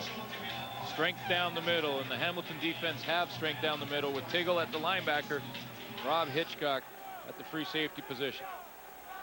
So Baker will try again from the 30. Archie Emerson, Tony Aikens back. This is a big punt, a big kickoff to the 15. Aikens across the 30, looking for a wall. He gets one outside, and Terry Baker forced him out. Baker, with 12 special team tackles this season, has been forced into service on many occasions. 30-yard return. A lot of times in punts, too, Terry Baker will take off running because sometimes the returner will let it bounce around a little bit. Danny McManus put together a good drive. Got a little bit of a help last time when Mike Morreale's fumble wasn't a fumble, but 4 of 7, 66 yards. Not huge numbers, but he hasn't thrown an interception yet either. And he hasn't thrown a pass yet to Flutie or Amerson for a completion. Got to get them in the game. First down, Cats. They'll go back to the pitch out. Ronald Williams looking to cut inside. Swift Burt slows him down, and then Williams dives for a few. In the last series, the Hamilton offense put in an interesting formation. What they did was they brought in Bob Beveridge to play the extra lineman. They played like a heavy set, and they ran right at Alfred Payton. Payton is a pure pass rusher and one of the best in the business, but he can run the ball against it. 2nd and 7, Tiger Cats. McManus in the shotgun. Here comes a blitz. Gets it away for Amerson. Tries to one-hand it, but Sanchez is draped all over his back. Incomplete in a punt situation for the Tiger Cats. Obviously, Montreal going to just leave Davis Sanchez in the game against Archie Amerson because really, Archie Amerson is a receiver. Sanchez had an interference call a couple series back. That time it was clean. Hey, listen, if you want Montreal to go to the cup, baby, just ask them. Some tough words on the Ticat bench, and the Alouette secondary doing as they promised, being physical with the Tiger Cat receivers. Osbaldiston has a 42.7-yard average into a slight breeze. Picks the ball off the turf. Spiral angle to the sideline. Winston October has it at the 19. There's a flag, and it looks like a clip on the play. Morreale was driven wide of Winston October by Dwight Henry. So a flag-filled first half and a low-scoring first half by the 2 dominant teams in the East. It's Montreal by 1 with 6:39 to go to the half. Capacity crowd, and the Owls will need it starting on their own 10. Yeah, and they're going to have to drum up Winston October, who got hit hard by Rob Hitchcock on that kick. There's a lot of contact going on down on the field. Usually when there's a big hit around, Rob Hitchcock is pretty close by. Ham, who has been nearly perfect through the air so far in this Eastern Final. Will play it conservatively on the ground. Lamar McGriggs hog-ties Mike Pringle, and there's a flag in the backfield. Another flag in there. Looks like they're going to call Montreal with a holding. Holding, Montreal 68. Penalties declined, 2nd down. Brian Chu called for holding, and if the 10-yard line wasn't bad enough, I think what Hamilton lose it down. Yeah. Yeah, they're not going to give him the penalty. They'll lose it down. That's right. They'll decline the penalty. They'll take the down instead of the penalty. They already got him backed up far enough. Yeah. 2nd and 10 from their own 10.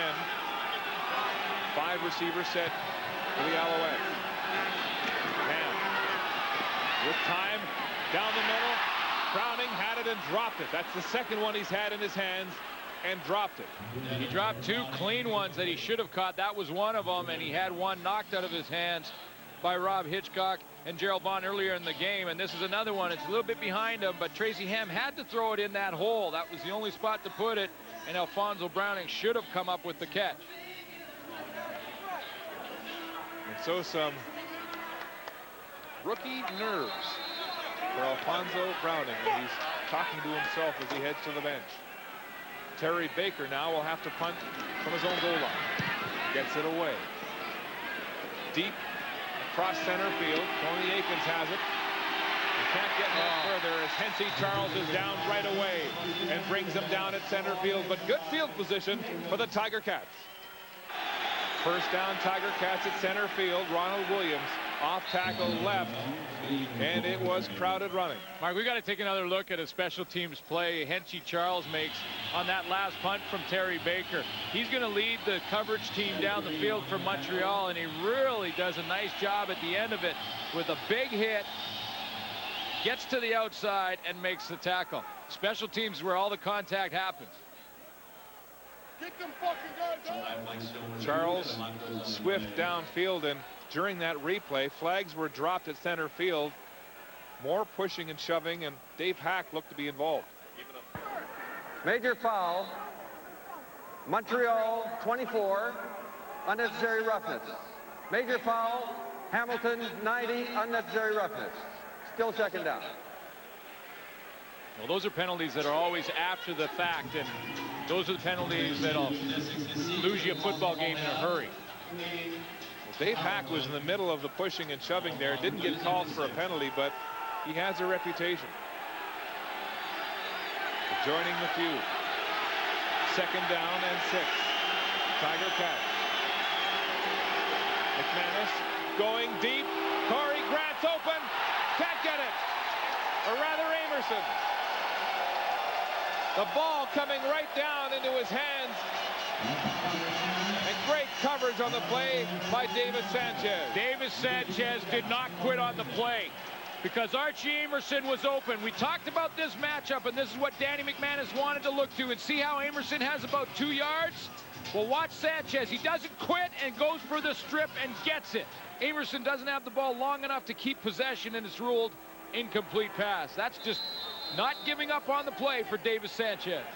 Sanchez getting all kinds of attention from McManus in this football game. Osbaldiston will punt from the 45. Hamilton blowing good field position. Angle to the sidelines and out again as Paul Osbaldiston continues to try to keep a return out of the hands of Montreal. I'll tell you what he's doing. He's kicking the ball very low and trying to get it out of bounds to prevent a return. The problem with doing that is if you do kick it too far into the middle of the field and it's a low line driver, you won't allow your cover team to get down there underneath it. And it can create a big return opportunity for the Montreal Alouettes. So he's got to be careful when he drives that ball as low as he has been. David Sanchez, who's had his hands full today, being tested time and time again, but he's risen to the challenge.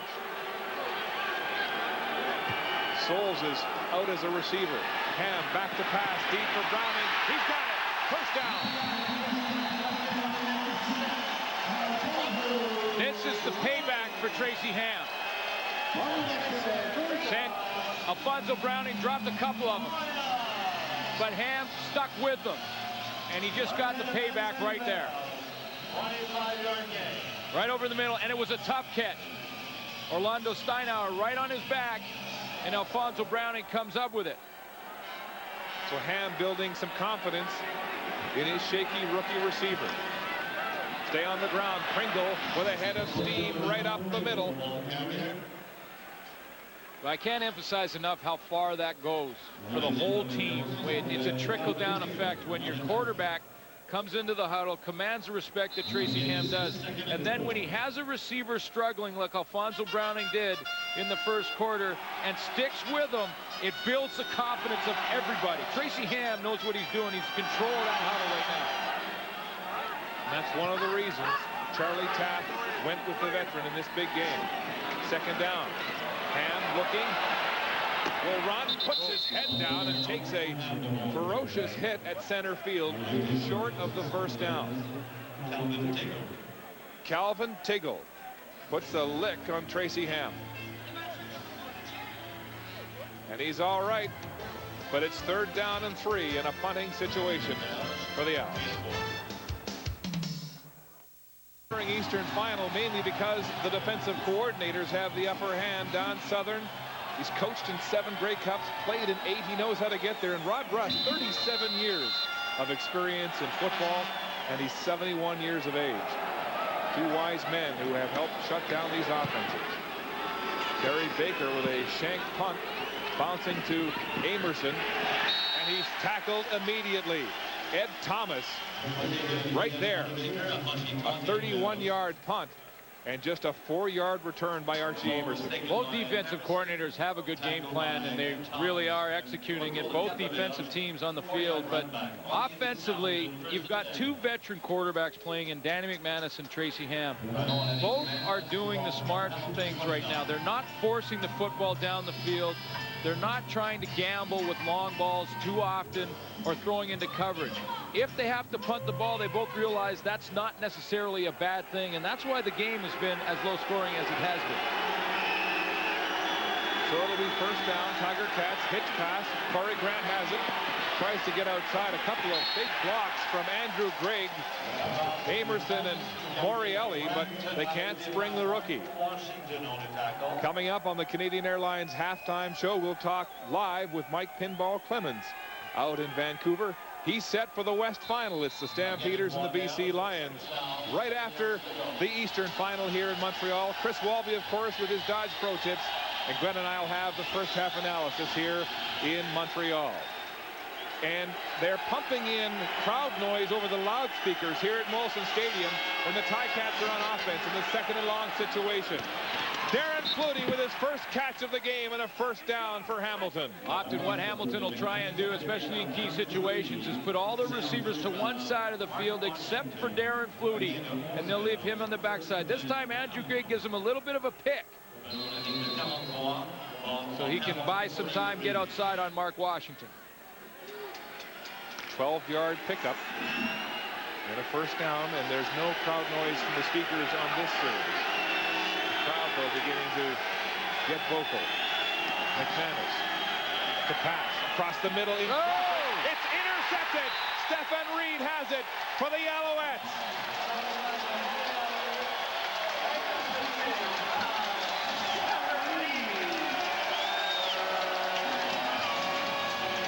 And the free safety helped knock that one loose, Glenn. Boy, did he ever. Lester Smith will come up and lower the boom. Watch this hit. Boom. That's separating the football from the receiver. And Lester Smith having another all-star year. Although Rob Hitchcock was voted the all-star, and he deserved it, Lester Smith also had a great season. Boy, did he lower the boom on Mike Morielli on that one. He's the guy who created the turnover. Morielli has been rocked 2 weeks in a row across the middle. Here's Ham. Wide side, Ben Cahoon beats 1 tackle. And finally, Shino Prater holds on. The gain will be about 6 yards. That kind of play from your free safety is infectious. That'll go through the whole team. Ben Cahoon, watch how much he fights for extra yardage on this little catch to the sideline. He's just going to try and keep breaking tackles. That's because Lester Smith just knocked Mike Morielli, knocked the ball out of his hands. Ben Cahoon says, hey, if we're going to start hitting like that, I'm going to keep on working. There's Lester enjoying that one. Handoff up the middle. Pringle is stopped, then beats off 3 or 4 and gets the 1st down. Oh, that's power. Wow. Look at him. Now, see, this is, they've got him enthusiastic now. They're out there jumping around. Neil Ford ran about 10 yards down the field after Pringle drove this pile. And Montford had him but couldn't hold him. Look at that. That's Joe Mumford. And look at Neil Ford. He took Joe Mumford. Now Neil Ford, after this play, gets up and does a little celebration. He's so excited. They got some momentum right now. 1st down, Alouettes. Here's Ham dodging 1 rush. Across the middle, and it's too low, intended for Alfonso Browning. Incomplete. Wow, big Neil Ford, 350 pounds, looked like a tow truck pushing somebody out of the ditch. And then he went for a dance. That's as far as he's run in any game. I tell you, Lester Smith started it off with his big hit, but that was quite a run by Mike Kringle. A critical 2nd and 10 situation for the Alouettes with 1:22 to go in the opening half. Ham drops back. Time, pumps, rolls out, buys himself some more. Montford in pursuit, downfield to Cahoon. He's got it!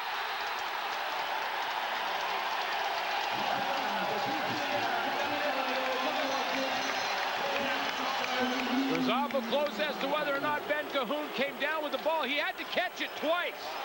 Unbelievable throw by Ham on the run because he's going full speed now. Cahoon catches it twice. That's the 2nd time, and he did get the shoulder was inbounds when it touched the ground. The official was right on the spot. It's a 23-yard gain on that pass to Cahoon in a 1st down at the 20.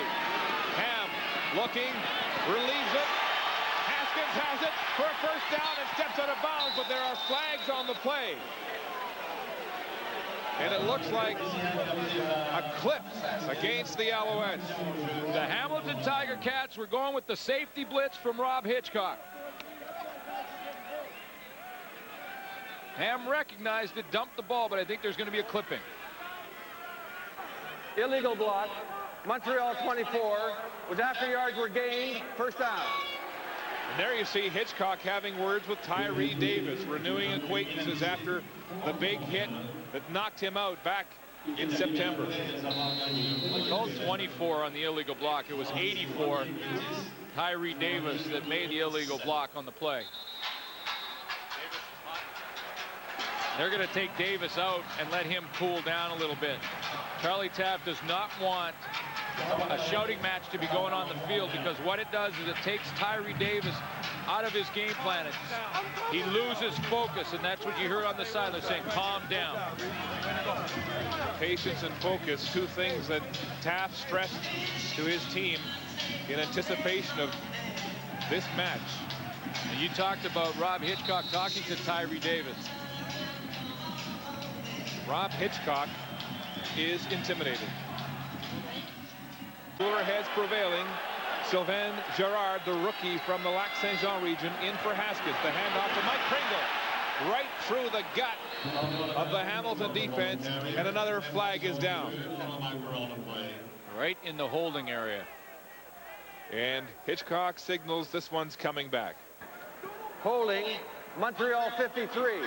1st down repeated. Zuma Okeke, the left tackle. And you can see Taft is furious. 3 holding calls, he says. Okeke was... He's to the left of your screen working on Mumford. You see the little hold right there. He grabbed Mumford's jersey. Just enough to keep him out of the hole. Well, that's a 10-yard penalty, Glenn, and so it's 1st and 20 for the Alouettes. A minute to go in the half. Ball back at the 27-yard line. Tracy Ham back to pass. Flushed. Pressure now from Montford. Gets away. Here's Ham running. And slides as Orlando Steinauer fills shy of the 15-yard line. Ham wants a penalty. Ham wants a penalty on Steinauer. He jumped up, looked right at the officials, and asked them to watch it because Ham slid feet first. When you go feet first, as a quarterback, you don't expect to get hit, and Orlando Steinauer was very close. Joe Montford so close, had his jersey. Oh, he still got the moves. He can still get it done on the ground. So Ham gets back to the original line of scrimmage. 2nd and 10. Back to pass to the end zone.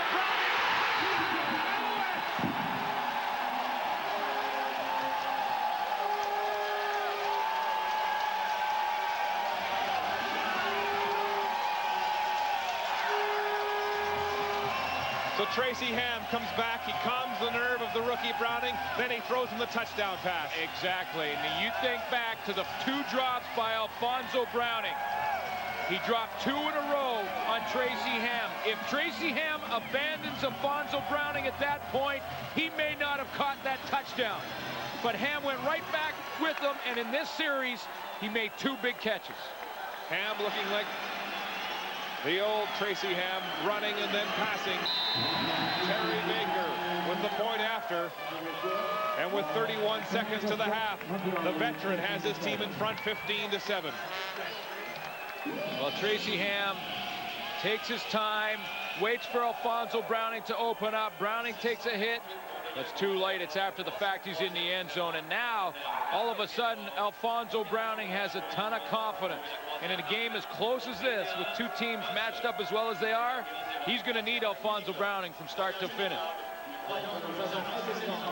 So Ham brought into this game after missing 9. He started it off, didn't he? Lester Smith with a huge hit on Montreal to get the ball back. Charlie Taft saying, this is the guy who's going to put my team at ease and relieve the tension when it comes to a championship game. And he certainly did that with Alfonso Browning. He ran for 10, then fired across the green. A tough pass as Browning beat Gerald Vaughn, who leads the league in interceptions with 9. Browning's keeping the football. He's keeping that one. That one's going in the trophy case, and he has a story to tell if Montreal ends up winning this game, because he can sit back and say, you know, I didn't start very well, but I made a couple of big catches, and that ball on my mantelpiece, that was one of them. Tony Akins bobbles the kickoff, then gets a hold of it and is brought down just across the Hamilton 40-yard line for a 16-yard return. He was born in Montreal, but raised in the United States, and so he's an import. My little babies and my lady, man, I ain't worried about the damage. Keeping that ball. It was quite a drive by the Montreal Alouettes. Tracy Ham mixed it up quite well in the drive. Ran the ball a little bit when he had to. That's the hit that started it off from Lester Smith. When Ham took control, went to Ben Cahoon on the outside. A big run by Mike Pringle. He took the pile, including Joe Mumford, for a first down. Here's McManus, deep to Darren Flutie. He's got it! Darren Flutie down to the 26-yard line, and so Danny McManus strikes back. And 2 veteran quarterbacks that are not phased. Doesn't matter what happens on the field against their defense. They come back and they're going to respond. Darren Flutie got in behind Baron Miles, something that doesn't happen very often on Baron Miles. 19 seconds to go and counting. First down, Tiger Cats at the 26. McManus to pass again to the end zone. And he throws it away, looking at Archie Amerson, but well covered on the play. He threw it away because Davis Sanchez was covering Archie Amerson, and just as Amerson went to make his break, Sanchez stepped up and hit him right in the mouth. And when he did that, it stopped Amerson in his tracks. McManus was locked in on him and had to just throw it away and save the sack. Second down, 8.9 seconds, enough for one more play.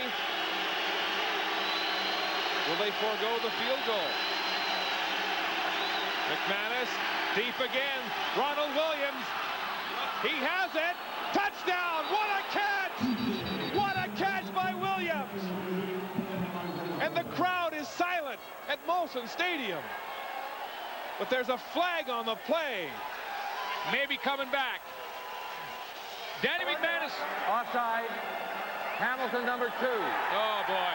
Second down or 2. Corey Grant. Receiver should never, ever be offside, because he always is out there to ask the official if he's lined up properly. And Corey Grant got caught on the offside to take points off the board for Hamilton. Danny McManus got the formation he wanted. He had Ron Williams one-on-one on Stephon Reed. He knew that's where he was going to go with the ball. Corey Grant was offside and took it away.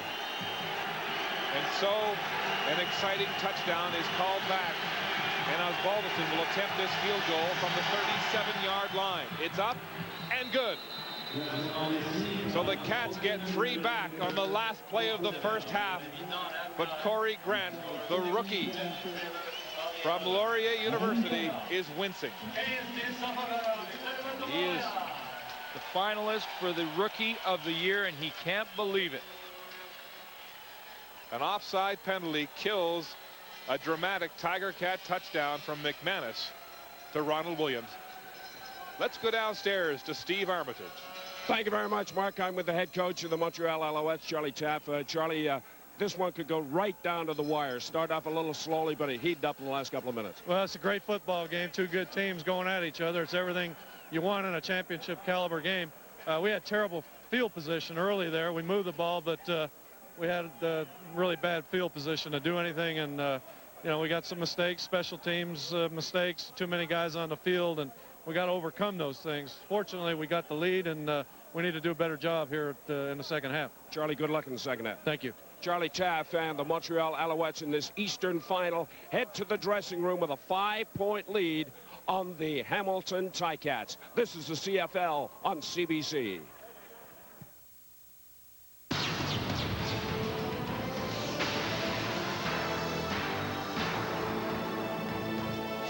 The CFL on CBC, Canadian Airlines halftime show.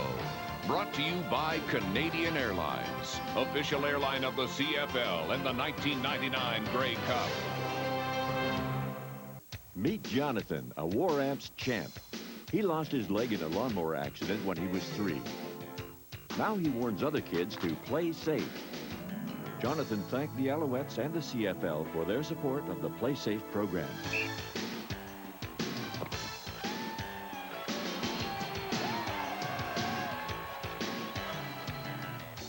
Spot the danger before you play. Play safe. Play safe. Well, we didn't get a classic amount of scoring in the first half in this Eastern Final, but we certainly had some classic moments. The Montreal Alouettes in the dressing room with a 5-point lead on the Hamilton Ticats. Standing by at BC Place Stadium and getting set for what should be a very entertaining Western Final between the Calgary Stampeders and the BC Lions is our game day analyst, one of the all-time great running backs with the Toronto Argonauts, Mike Pinball Clemens. Mike, some thoughts on what you saw in the first half here in Montreal?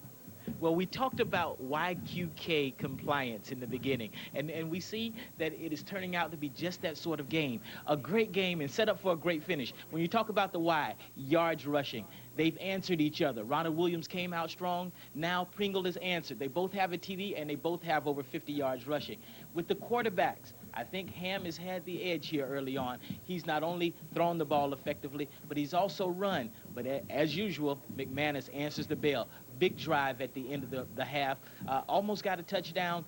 That may loom important towards the end of the game, but critical answer. And finally, the kicking. I think Paul Balderson had the edge in the first half. He kept them backed up, kept Montreal backed up. Otherwise, this score may be a little more lopsided. Pinball, when Tracy Ham is doing it all for the Alouettes like he is this afternoon, running and passing with authority, he's very, very difficult to contain. Well, you know, we said in the beginning, you know, there was a little bit of controversy about who should start this game. I don't think there should have ever been any controversy. Tracy Ham is the man. He's a leader.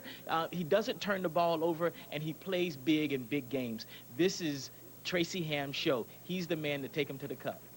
Mike, I thought there was a little lack of discipline on the part of both teams in this first half here in Montreal. Well, I think we had a little bit of jitters early on, but I think they've worked those things out. That is part of the game. It's going to be part of the game. But the team who now comes out in the second half and executes and stays away from those little problems are going to be more successful and probably win this ball game. What sort of adjustments does Ron Lancaster have to make to get this Hamilton Ticat offense back into order? Danny Mack with Darren Flutie. Well, you know what? I thought they did a very good job of going deep down the field. They went down the field 4 times. Darren Flutie caught one. The other 2 times they tried to go against Henry. He made a good play, and then they went down the field to Emerson, a ball he almost caught. But I think what they've done there is stretch the defense. So they've done a very good job of throwing the ball vertically and challenging the Montreal defense there. And now they have to simply be disciplined, continue to run Ronald Williams, and now maybe complete some shorter passes. Pinball, thanks for joining us. It's always a pleasure to have you with us. Look forward to having you with us next week at the Grey Cup in Vancouver. Here at the half in the Eastern Final in the battle between the Owls and the Ticats. Pro Tips with Chris Waldy. Brought to you by Dodge. Welcome to Pro Tips. Destroying the quarterback. That's the name of the game for defensive linemen in this league. With me, the Beast of the East, the Master Disaster, Defensive Player of the Year last year, Mr. Joe Montford. Thanks, Chris. What we're going over today is a few tips on the inside pass rush move. And today we're going to be demonstrating some moves for Craig. Craig, the first thing you want to do is have your outside foot back, get plenty of spacing, take one giant step. He's open up, grab his shoulder, pull through, and another sack for the total, okay? Here we go. All right. Craig, your backside foot is up. Now remember, you got plenty of spacing, so step out a little bit. Okay, now you're good, ready? One step, slap, and pull through, and another sack. Here we go. Good job, eh? Thanks, Joe. Another great tip. Tell you what, if you're an offensive lineman, or if you're a quarterback, be afraid. Be very, very afraid. Till next time, bye-bye. Welcome back to Montreal. Williams, Pringle, and Browning have the major scores. It's the Alouettes leading the Ticats by a count of 15-10. Welcome to our Canadian Airlines halftime. Right now, we're going upstairs to get the highlights from Mark and his buddy.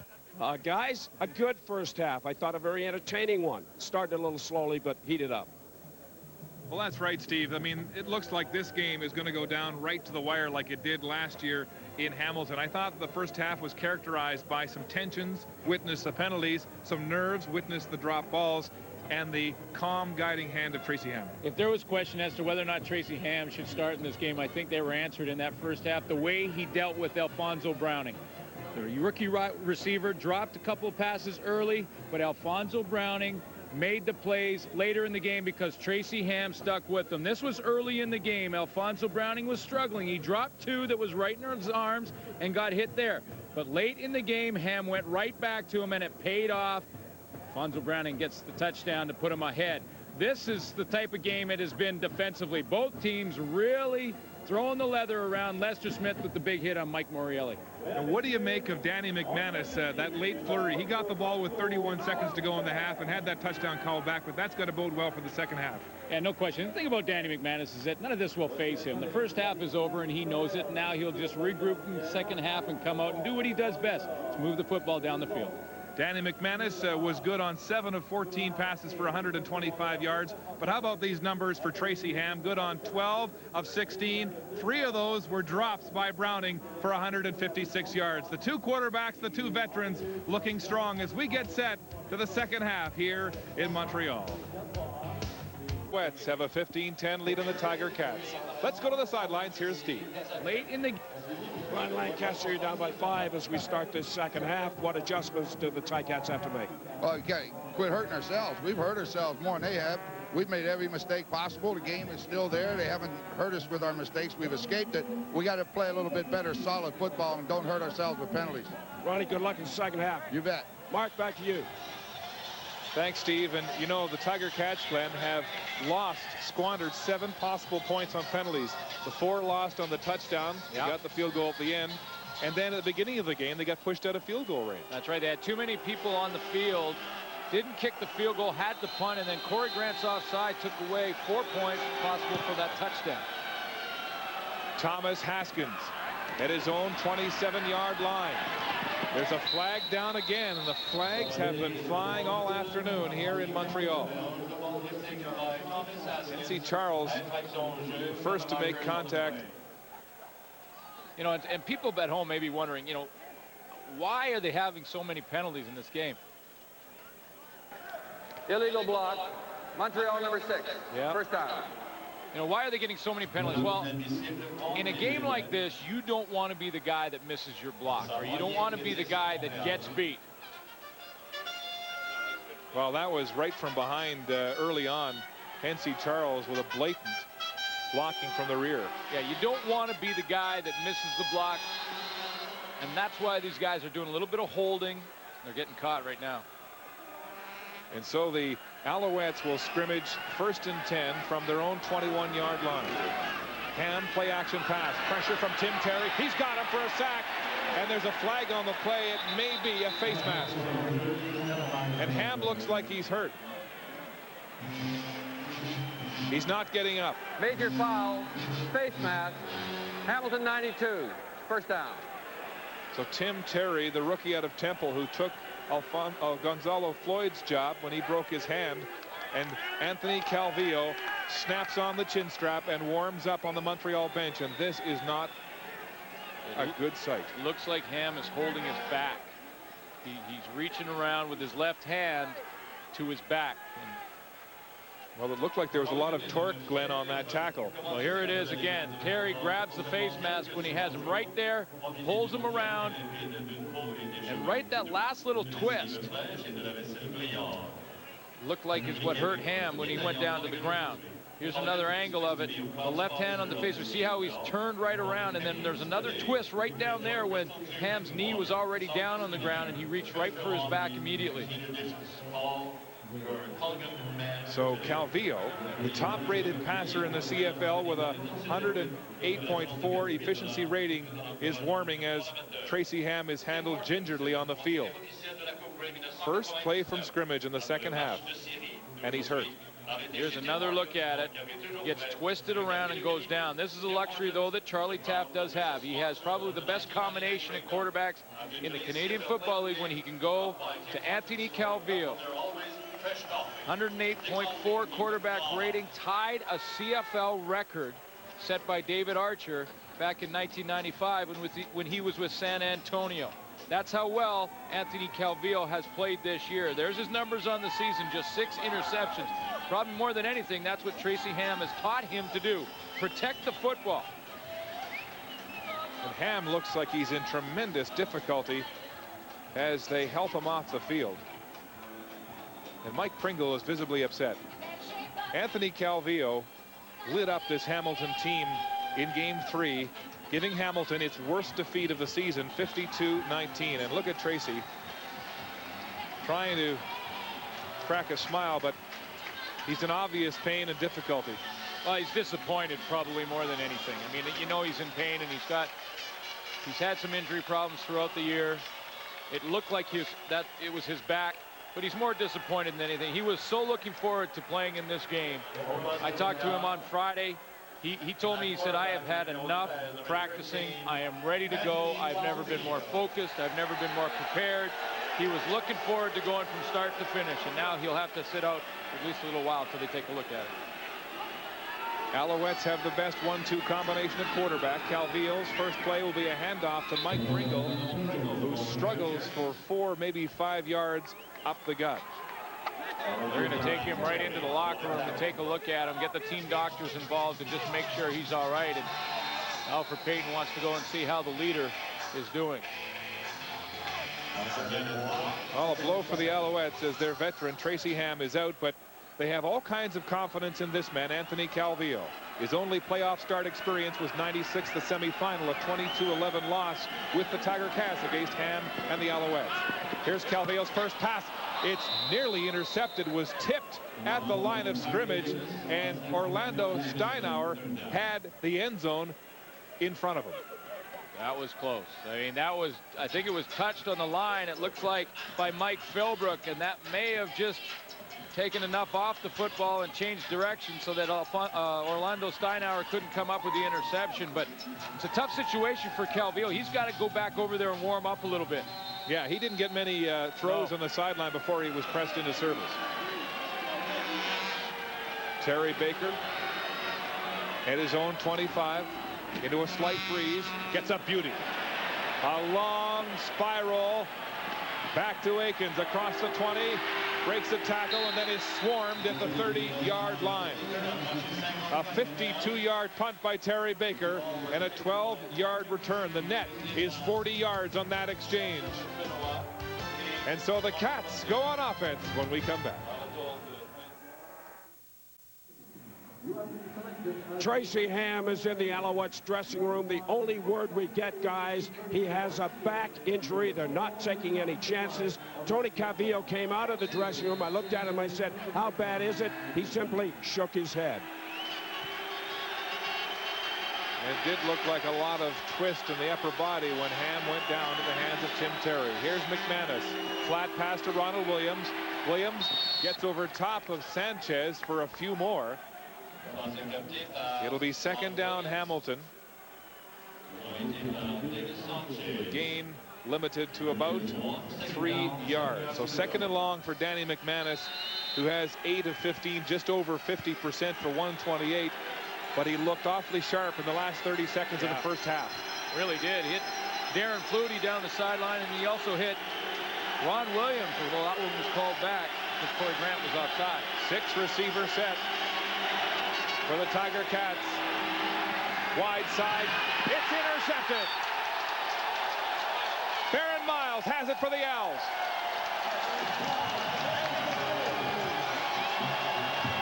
This is why you have to be bang on in your timing if you're playing against the Montreal Alouettes secondary, because they'll make you pay. If you wait too long to throw the ball to wide field, they are very quick coming out of their breaks, and they go after the football. Barron Miles became the receiver on this play and just got there before Mike Morreale had a chance to even move to the football. It's a long throw by McManus, and he waited too long. Barron Miles looked like the receiver. He's done that so many times, coming out of the weeds to strike on a late pass. Here's Calvillo, 1st and 10, Alouettes at the Hamilton 39-yard line. Pumped once. Time goes deep. No good. Cahoon, the intended receiver. And there was a collision on the play, but no flag there. A flag back in the backfield. Well, at the end of the play, it looked like the ball really wasn't catchable. Cahoon was trying to come back to the football. Holding, Montreal number 60. First down repeated. Mike Sutherland, the center, called for holding. He spent the week saying how much the Hamilton defense holds. He gets tapped in this one. The Ball Hawks with their 2nd interception of the game. They've really played so well, that secondary for Montreal, considering there's 2 rookies in it. 1st and 20. Alouettes back to the 49. Pitch pass to Tyree Davis, looking for a block, trying to get some more yardage, then driven right through one of the sponsorship signs and out of bounds. Not a bad play just to throw the hitch pass on 1st down. Yeah, you got to get 20, but you don't need it all in one play. Get back to the original line of scrimmage, basically, or a few yards away from it, and can reload on 2nd down. Calvillo has the stronger arm between Calvillo and Tracy Ham. He's the more pure passer, Ham more of the scrambler. One thing that Calvillo has learned from Tracy Ham is how important that football is. 5 receiver set for the Owls, Glenn. 2nd and 13 situation. Calvillo through the middle. Intended for Ben Cahoon, but it was behind him, and Chris Schelling was right there.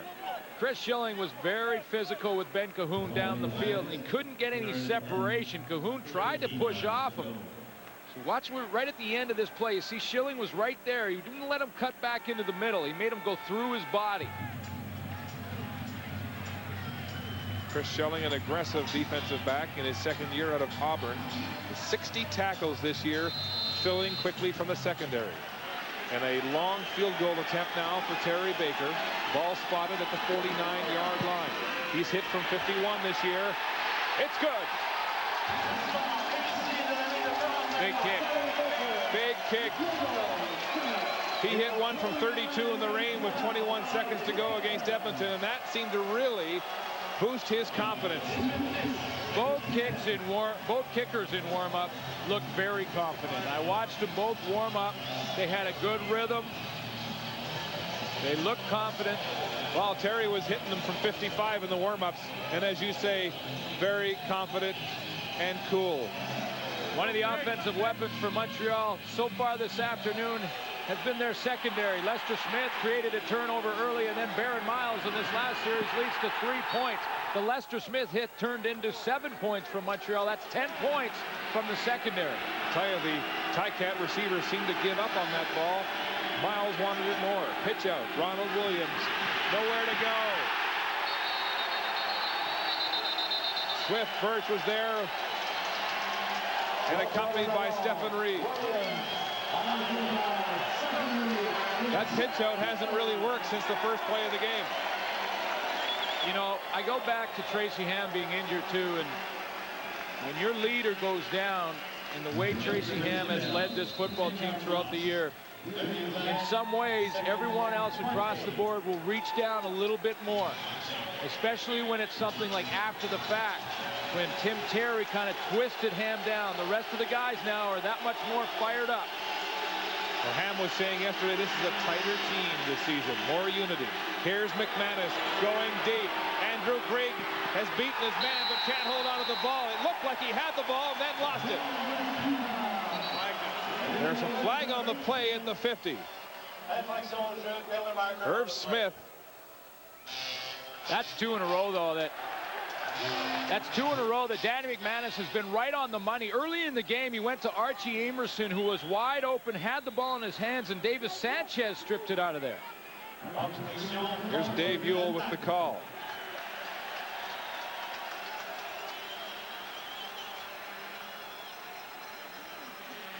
Irv Smith was step for step. Washington is looking to the bench for some help. He is not a captain. Charlie Tapp wants to Four decline pass the penalty. interference. Hamilton is declined. Third down. Well, you heard Ron Lancaster talking about penalties killing his team. The second time. This time it's Flutie down the sideline. And, excuse me, it's Grigg. He has the football, but Irv Smith will not quit. See, that's the same thing Davis Sanchez did. He was beat, kept after it, went for the second stage. If you can't get the football, play the man. If you can't get the man, try and strip him. So it's a 3rd and 20 situation as Baldiston punting from his own 15. He's blocked by Miles. At the 40, Winston October. More flags on the play as October goes down the sideline. Ozzie, the only man back, and he makes the tackle. Coming back. That return is coming back. I saw 2 clips at least from Montreal. There was probably more. They tried to set up a wall down the sideline, and the rule of thumb is if you see the player's name tag, you don't hit Illegal him. block. Montreal number 2. First down. Sanchez gets the penalty to call back a huge return. We'll sort it out when we come back.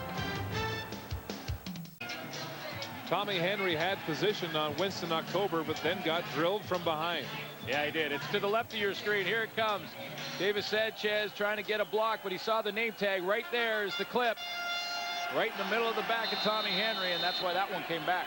Total of 24 penalties called so far in this Eastern Finals. Calvillo handing off to Mike Pringle. Big hole on the right side, and a Montreal first down, and no flags. Surprise, surprise, no flags.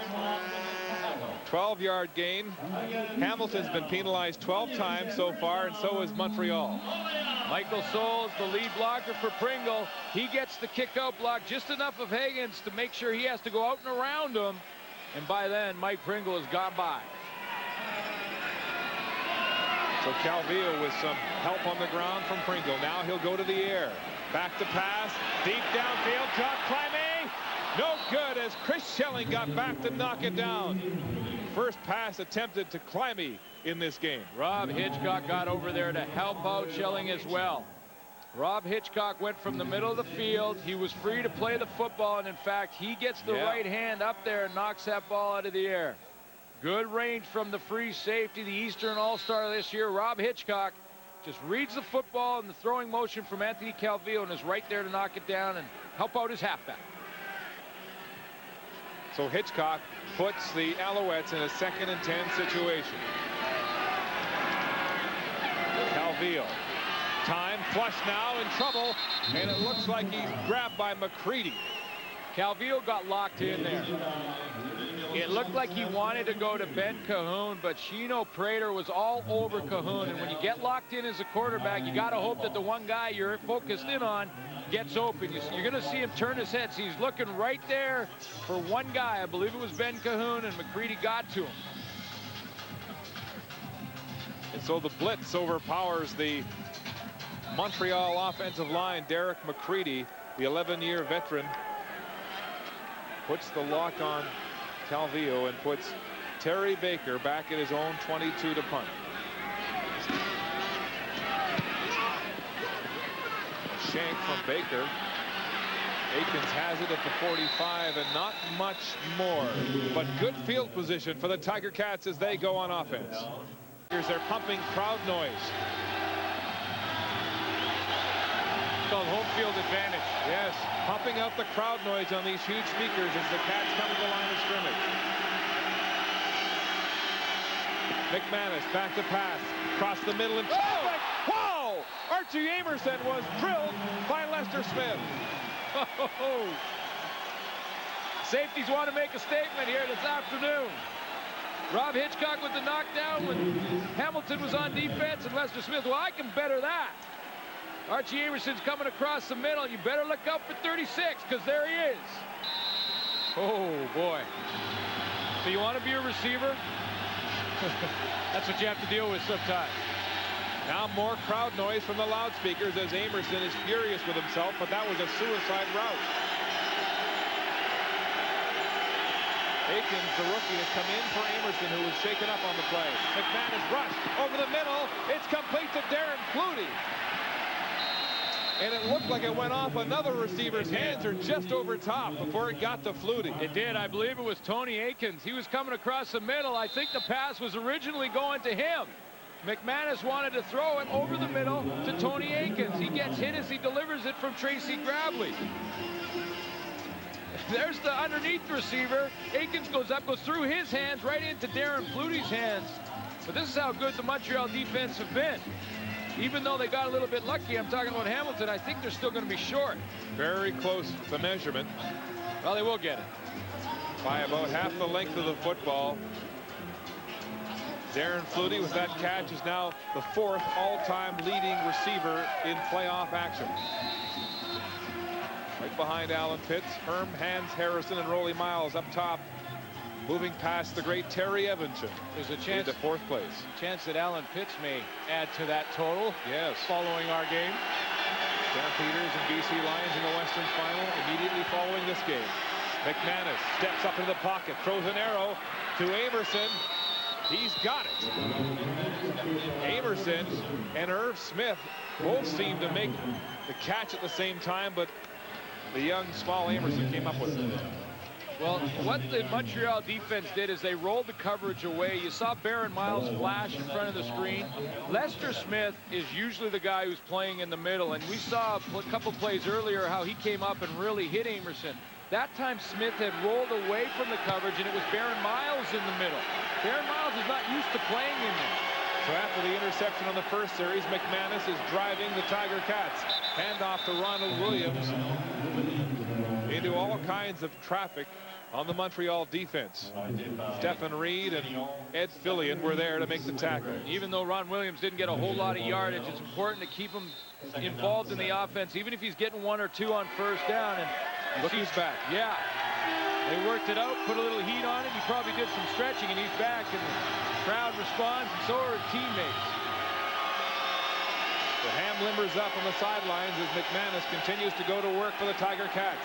McManus deep into the end zone for Corey Grant. There's a battle for it. A flag on the play. It's incomplete. Well, it was going both ways. It really was. Dwight Henry was pulling, and Corey Grant was pushing, and vice versa. I think forward pass interference. Montreal 24. First down on the 1. Well, a killer penalty against Dwight Henry as he is draped all over Corey Grant. Yeah, and it's a good call because Dwight Henry just runs over Corey Grant. Like, they were both pushing and pulling just prior to that point, but when Dwight Henry just kept running, even though the ball was right there, he ran right over Grant, and that's definitely pass interference. Ham is warming up on the sidelines, but not much arm speed. First down, Tiger Cats.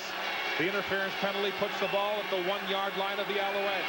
Handoff, Ronald Williams. Touchdown, Tiger Cats. The Cats take the crowd out of the game and move back into contention. A small handful of fans in the end zone here cheering on the 1-yard run by Williams. Well, I think what Hamilton has done well in this game so far is that they've fought through adversity. They've killed themselves with some penalties. They've had some drop passes. They've taken themselves out of field goal range and lost points because of penalties and bad mistakes. But they bounced back, and I think they're going to go for 2. Indeed, the Tiger Cats lining up for a 2-point conversion. Ball on the 5, down 18-16. This will tie it. McManus Looking into the end zone. It's complete to Archie Amerson for a two-point convert. And the Eastern final is all tied at 18 with 5:08 to go. Archie Amerson fighting back, and the Cats tie it. Dave Hack going one-on-one with Alfred Payton on that two-point convert, perhaps helping to keep that play alive. Well, he got away with one. Dave Hack on the one-on-one on Payton. He's at the top of your screen. Dave Hack, oh my goodness, with a huge hold right there. No question about it. And at the other end of the play, Archie Amerson also got away with one. If you look right at the top of your screen, a big push-off right there on Dwight Henry. Pushed him off, turned out, and caught the two-point convert. So two penalties that weren't called. Meanwhile, back on the Alouette sideline, Tracy Ham continues to warm up, but gingerly. Not a lot of snap in the passing arm, although he looks determined to get back into this game. 18-18 as Osbaldiston kicks it off for the Tiger Cats. Thomas Haskins at his own 30, but it's out of bounds, it looks, as he made the catch. That's a mistake by Thomas Haskins, because that ball was going straight out of bounds. And if he lets it go out of bounds, they get it on the 45-yard line on a kickoff. Thomas Haskins, that ball, look, he's right on the sideline. That ball's going straight out of bounds, and then his foot's out of bounds when he calls it. See that foot right there? He's out of bounds right there. Jeff Cummins and Calvin Tiggle quick to make the call on the Ticat bench as Anthony Calvillo comes in. You know, his career has really worked in reverse. When you think he was only 21 years of age when he was thrown into the fray as the starting quarterback with the Las Vegas Posse. Then at 24, run out of town in Hamilton after a couple of tough seasons. Here he is at 27, finally getting a chance to work behind a guy like Ham, and he's had his best season. Out of the backfield to Michael Souls. It's way in front of him, and Souls dives to make the catch back at the line of scrimmage. You know, I got to go back just 1 minute just to that Thomas Haskins on the kickoff, because 15 yards of real estate can be the difference in a game this close. And Thomas Haskins should have let that ball go out of bounds. If he lets this ball go out of bounds, the Alouettes take over on the 45-yard line. Now they're on the 30 and 2nd and 10. Big difference. 2nd and long for the Alouettes. Calvillo, back to pass, has lots of time. Dumps it off to Pringle. Pringle is swarmed immediately at about the 35 for a gain of about 5 yards. Calvillo has looked tentative in passing so far. 3 of 6 completions now. Yeah, he looks nervous. I mean, even the short passes, he's not putting them on the money. He's making the running back turn and reach down low for him. Watch how Pringle, see how he has to go way down and get the football? That just takes an extra second away from him being able to turn around and make a move on the next tackler. So perhaps Calvillo is a bit nervous coming in such a tension-filled playoff game, the biggest game he's ever been involved in his career. Punting situation. Baker gets it away. A spiraling punt deep to the 30. Tony Akins for the Tiger Cats. Drilled by Tracy Crowley. And Ed Thomas, a 45-yard punt and a 7-yard return in a game that has featured some pretty big hits. Best part about playoff football?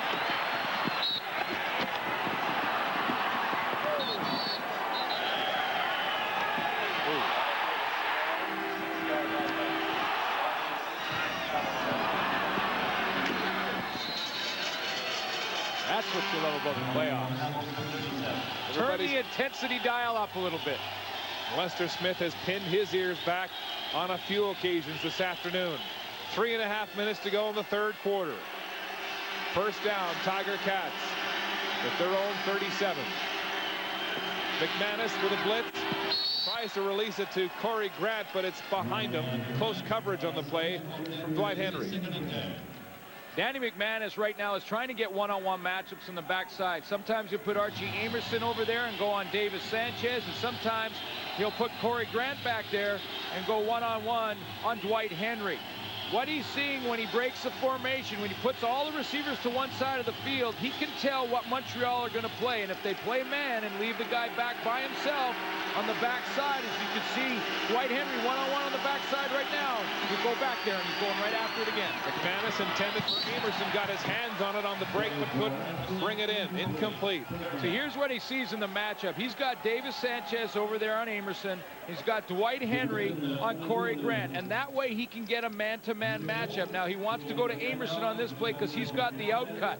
Try and get the first down. Corey Grant was just trying to clear out the particular play call. But it's a matchup that he sees by formation when he lines up over the ball. So he knows where he wants to throw it before he even takes the snap. Paul Osbaldiston will punt. 40-yard average today, but a lot of those punts have been angled out of bounds.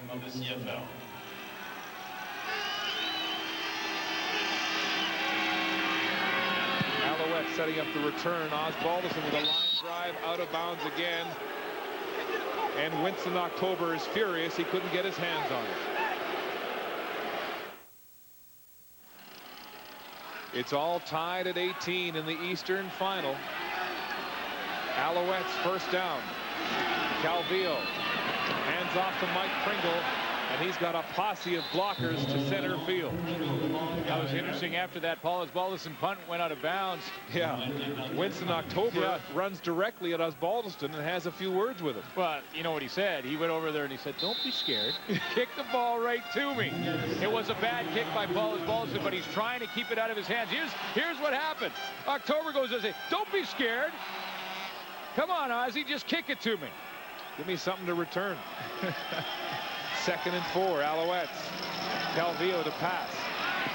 Intended for Climby. It was late and nearly picked off by Gerald Vaughn. See, Calvillo's, the mistake he's making is he's getting locked in right now, and he's looking at his intended receiver all the way, and this secondary in Hamilton is too good for that.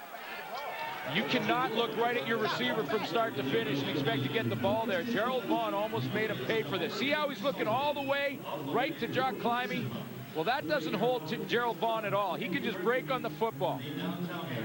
The Tiger Cat secondary saying yesterday that Ham is the best at looking off the safety and that Calvillo has a tendency to lock onto his intended receiver. So it's a 3rd down punt situation. 3rd and 4. Baker back across his own 40. A bit of a shank from Baker on the run and a dangerous catch for the Tiger Cats by the rookie Tony Akins. And at BC Place, you're looking live at the pregame warm-ups for the Western Final. Damon Allen, the nominee out of the Lions for most outstanding player, getting set to duel with Dave Dickinson, who led the Stampeders to victory last weekend over the Edmonton Eskimos. It's the Western Final, game 2 of our doubleheader, coming right up after this one. Very similar situation to this one, where the BC Lions dominated during the regular season but lost the last game, similar to Montreal and Hamilton. Montreal winning 3 of 4 games this season. The Cats, though, winning the last one, 39-13 at home. Here's McManus handing off up the middle to Ronald Williams, and the Alouettes weren't fooled. Okay, now you're going to see in 2nd and long what matchup that Danny McManus will want to go to. And the keys, again, will be Archie Amerson, where he lines up, and where does Darren Flutie line up. 2nd and 9. 1-yard gain on the play for Ronald Williams. 2nd and 9, Tiger Cats, and you can hear they're pumping in that crowd noise again over the loudspeakers. They do it each time the Cats are in the huddle, perhaps giving McManus trouble calling his plays. 2nd and 9, McManus going deep for Darren Flutie. He's open, and he's got the ball. Darren Flutie with terrific concentration as Lester Smith and Mark Washington were bearing down on that late pass. What a read by Danny McManus, because Davis Sanchez was coming off the edge. Instead of covering this time, Sanchez, see him at the top of your screen right there? He's coming on the blitz. McManus recognizes it, and you got to go down the middle when a team is blitzing you with the secondary. Flutie saw the same thing and is wide open. See McManus, he knows the blitz is coming. He sees it. He knows where to go when he gets blitzed. He's got to go to Darren Flutie as one-on-one guy. Sanchez doesn't get there in time. Great concentration by Darren Flutie. McManus again going deep for Archie Amerson. Coverage and a flag. Sanchez was all over him. Sometimes when you're a rookie defensive back, especially in a game this big, You lose your composure at the wrong time, and Sanchez a couple times now when the ball's in the air, the crucial time, just Forward gets pass too aggressive. Montreal number 2. First down. Oh, another huge pass interference call against the Alouettes. Sanchez flagged, and it's a first down for the Tiger Cats. Well, you see, right now he's fine. All he has to do is look back, keep his composure, and play the football with it. Instead, he takes 2 more steps into 8 Archie Amerson, and when he does that, he draws the flag. Just losing your composure at the wrong time, right at the end of the play. First down, Tiger Cats, Glenn, at the Montreal 13-yard line.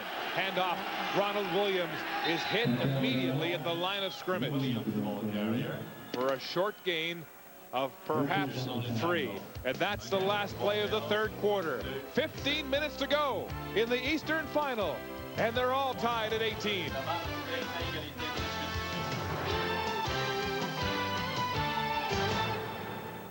Hottest ticket in town, and when you can't get a ticket, you take out the couch on the top of your apartment, and you've got a box seat.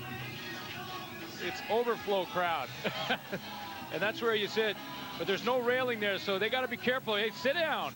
Sit down. Don't get out. There's no railing. And the overflow crowd also gets a seat on the roof of the gym here at McGill University. They're turning people away. It really is the team in Montreal right now. And a look at the third quarter stats. Turnovers have been critical.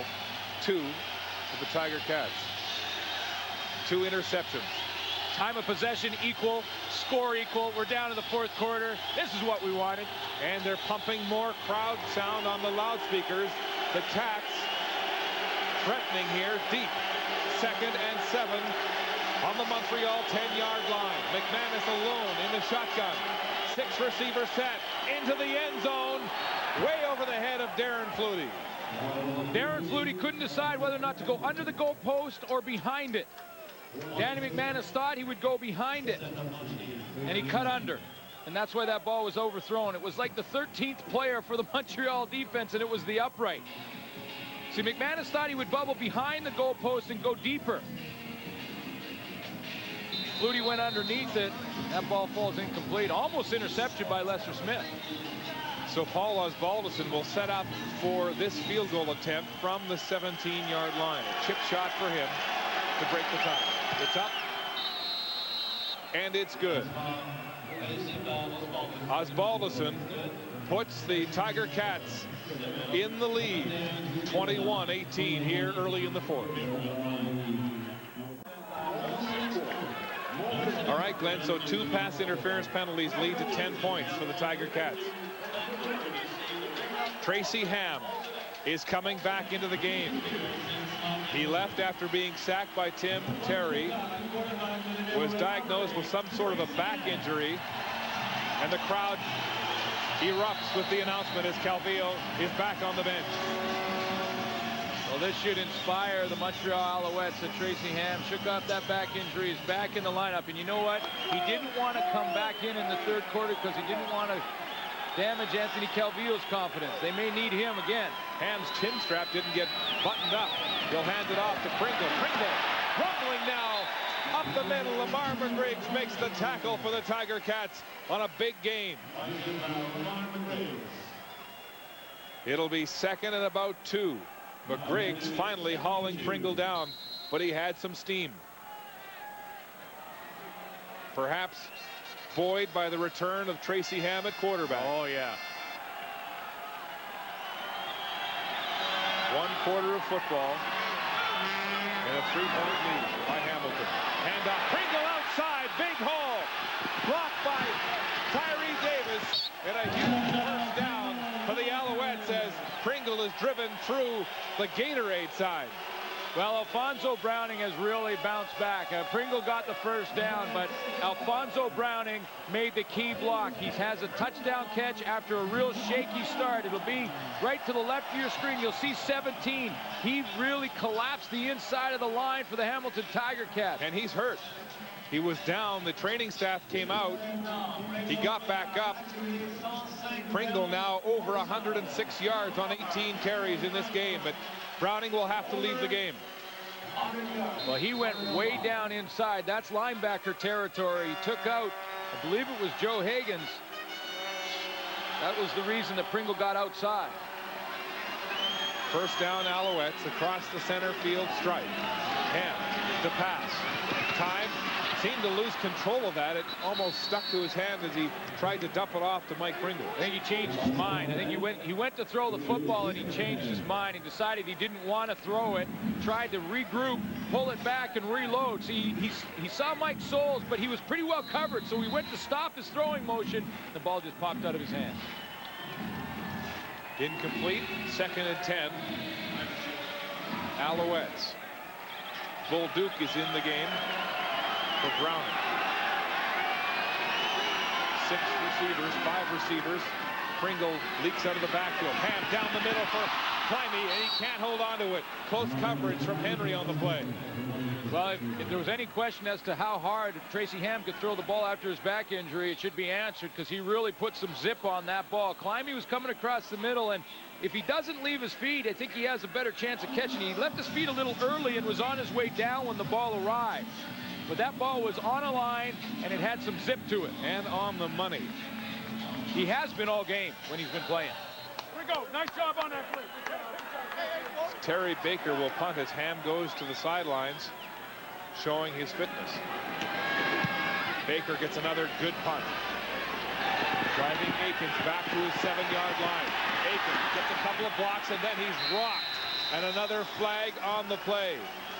A 44-yard punt and an 8-yard return in a close Eastern final. It took a while for Danny McManus to get Darren Flutie into the game, but he's cooking now with 4 catches, 101 yards. Crucial situations, Danny McManus always has looked to number 82. They're always on the same page, especially when Montreal elected to go with the blitz. And that was the play. Montreal gambled on a blitz, and Darren Flutie made him pay. Look for him again in this series. How bad do they want this game?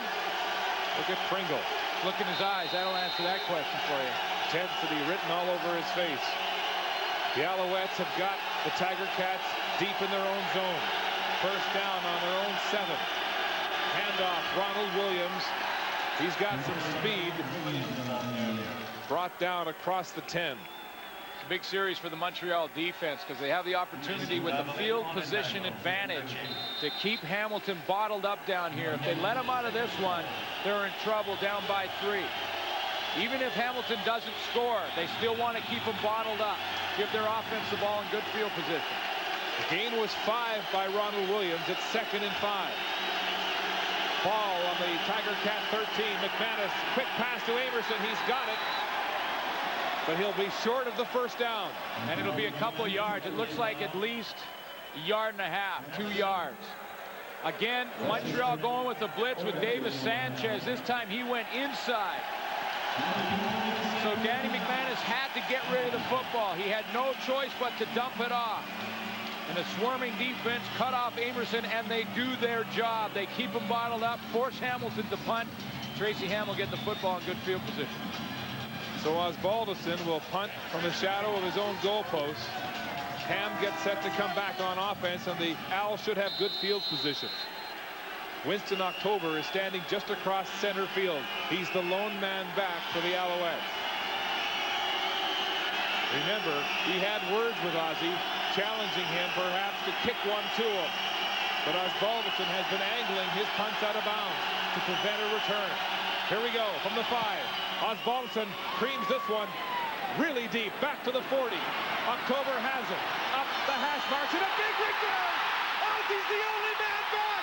Winston October is gone! Here comes Joe Higgins for one last chance! Touchdown, Alouettes! What a return!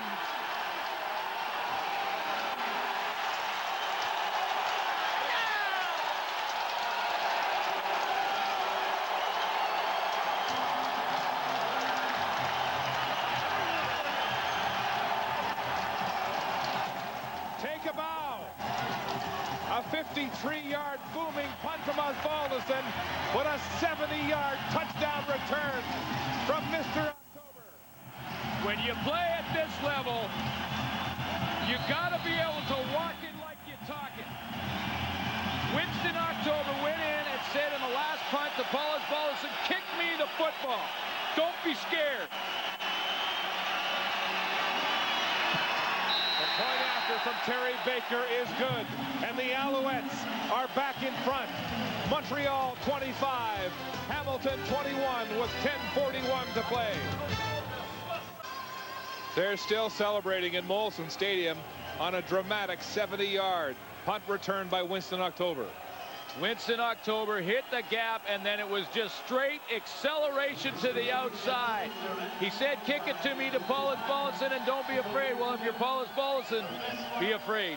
Be very afraid, because Winston October is on his way to the end zone in what just may be the key play of this football game. Well, he issued the challenge. Osbaldiston responded with a 53-yard punt, and then he ran it back for a touchdown.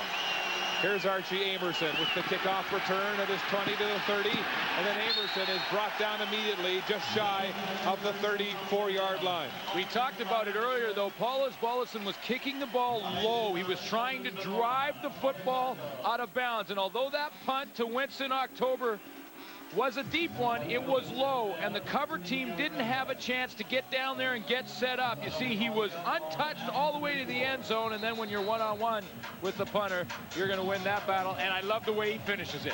Yeah, baby! Soaring through the air, and on the bench, the Montreal bench, Stephen Reed erupts.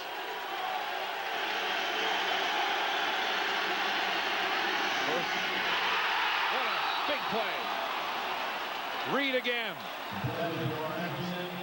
Touchdown by Stephen Reed. Again, mama. Make you proud again, mama. Yeah, well, Winston, that's the fifth longest punt return in CFL history for a touchdown in playoff competition.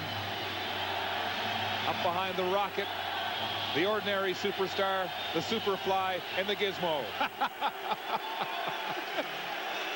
Well, now we got to come up with one for October. Yeah. And Reggie Jackson already has Mr. October, so here's McManus, second and long, looking for Corey Grant.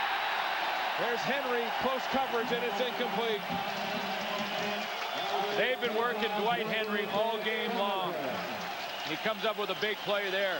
This time at the point of attack, I talked about losing composure when the ball was just about to arrive. Well, this time he's patient enough to wait till the ball gets there and then reaches around. Gets his hand on it, and that's a knockdown. Just under 10 minutes to play, and you can feel a swell of momentum for the Alouettes in this stadium. What will Ozzie do this time? As he licks his hands and prepares to punt, standing at his own 20.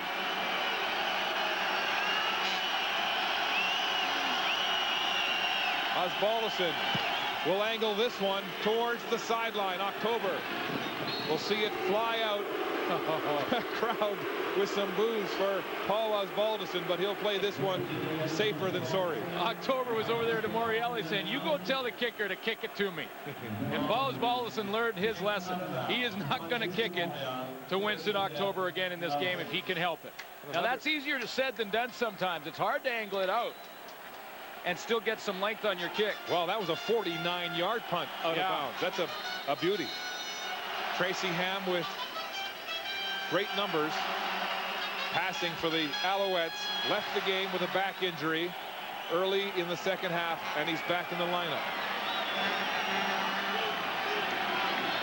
Ham rolling, pressure, escapes the pressure, buys himself time. He'll run. Here's Ham. Puts his head down across the 35. Just shy of the first down. The difference in this team, teams in the past in Montreal, is how close they are, and it all starts at the quarterback position.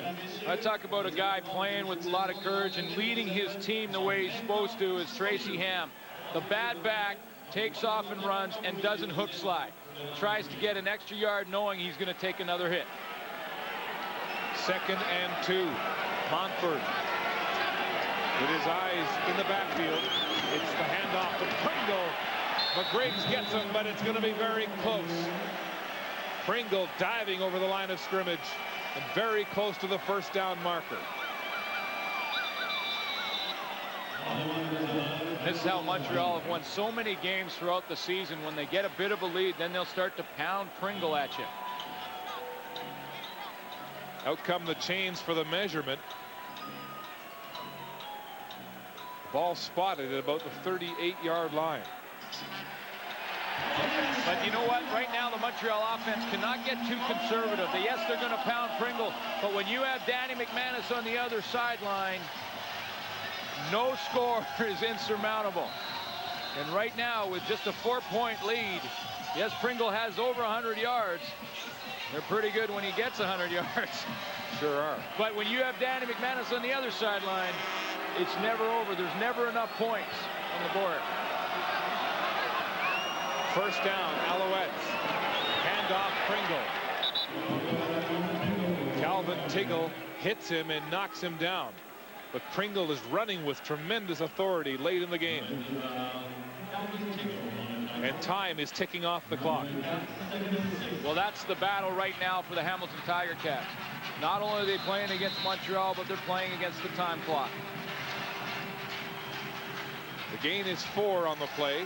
2nd and 6. Ham. The Alouettes wearing their 3rd jersey, the replica of the '74 championship team. They're 2-0 when they wear these shirts. Ham with time across the middle. It's complete to Ben Cahoon, or rather, Jock Climby. Climby's first catch of the ball game. 16 yards and a first down. Well, Tracy Ham, you know, I can't say enough of how prepared he is for this football game. He has been on the money from start to finish. He's run when he's had to. When he left the game, the Hamilton offense struggled. He's back in the game. He's got him moving again. First down, Alouettes. Pringle tripped off at the line of scrimmage as he tried to get outside. Danny McManus cannot wait to get the football back. You can't tell, but that's the way Danny McManus He's licking looks. his hands on the sidelines. He's how anxious he is. Yeah, that's the way he looks from start to finish. Doesn't matter what the score is. Right now, he is formulating in his mind the series of plays that he will call to bring his team back in this game. He has been in that very same situation a bunch of times, and if you're a teammate, you just stay away from him. Yeah, nobody talks to Danny McManus on the sidelines. 2nd and 11. Ham will run. Hit hard. Rob Hitchcock and Joe Montfort, 2 of the biggest hitters in the Hamilton defense.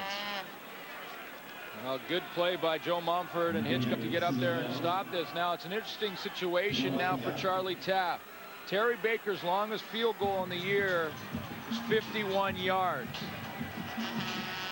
If he lines up right now, he's looking at, just doing the math quickly, about 53. Yeah, about 53. About 53 yards.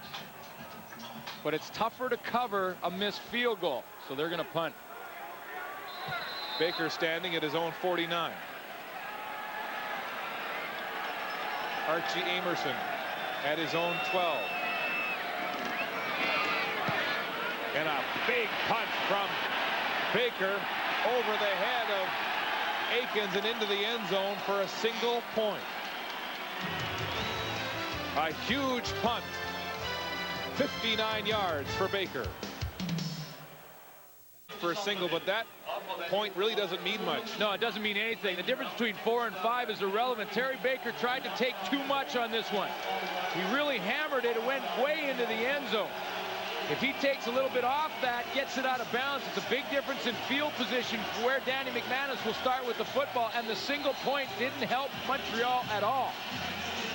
And so instead of being trapped down deep, the Ticats start at their own 35. 5:28 to go in the game. Hits pass. Corey Grant has it. Gets a block, gets outside, and is driven out of bounds with a first down. A 14-yard pass and run play to Corey Grant. Darren Flutie helps bring him. Yeah, and I don't think it's time. It's not time for Danny McManus to get into the hurry-up just yet. You see the block right there from Darren Flutie. That gets Grant to the outside. He just keeps working on Mark Washington. Well, this is sweaty palms time. 5 minutes to go in the game. McManus back to pass. Wide side to Andrew Brigg, and it just got there in time. He dropped it. He dropped it. They're calling it incomplete. You know what? And I think he dropped it before the whistle went. But he recovered it right away. And then they're calling an incomplete pass. Yeah, I thought he clutched it, had the catch, then fumbled. Well, here's another look. Does he have control of the football? Looked like he had it there, and then it's pulled out. It looked like that was a catch and a fumble. Could have been a fumble. And that's a long throw from the far hash mark. Joe Montford watching anxiously from the Tiger Cat bench. 2nd and 10. McManus pops once. He's going deep to Flutie. Double coverage. It's intercepted by Darren Miles.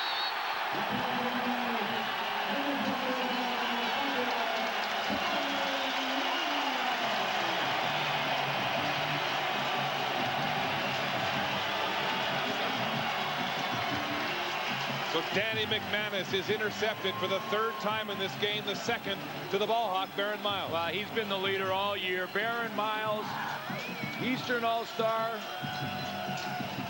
comes up with another key play. Danny McManus waited a long time, and by the time he threw the football, he was trying to go deep to Flutie. Flutie was way down the field. Now, McManus has a strong arm, but he just couldn't get enough on it to get it over Darren Miles, who had to outjump his teammate as well. Well, on the bright side for the Tiger Cats, it's as good as a punt, driving the Alouettes to just across their own 20. Ham will stay on the ground. Pringle puts his head down, bounces off of Chris Schelling, filling from the secondary, and Danny Mack will have to sit on the bench and wait for another chance. Well, he doesn't have to worry about it, Mark, because he's going to get the ball back probably not once, maybe even twice. There's 4 minutes left, depending on what his defense can do right now. He'll likely get the ball back a couple of times before this game's over. We already saw what he did with 31 seconds to go in the first half. The big pass to Darren Flutie, and then the touchdown pass to Ronald Williams that was negated by the offside against Corey Grant. 2nd and 6. Ham across the middle, throws it away. The closest man was Alfonso Browning. So a punt situation for Terry Baker and the Alouettes. Lancaster beginning to feel the tension.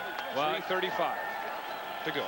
All year, starting at the beginning of the off-season, you're lifting weights and you're running and you're training. Then you go through the whole season. You play hurt. It all comes down to this. This is why you're here. This is why those guys are playing this game. It comes down to 3 minutes to go and their season in the balance right now. And now the old veteran quarterback himself talking with Danny McManus, going over the game plan. Here's the punt.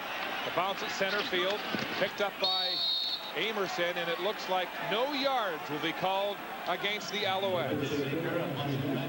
And Montreal with 3:16 to go, and the Owls got a bad bounce. No yards.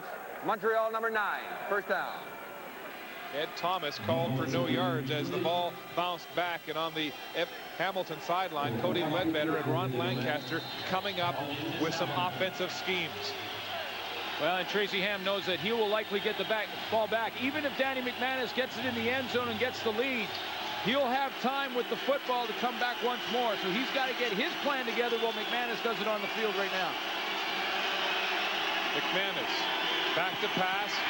Over the middle, it's complete to Mike Morreale at the 40-yard line.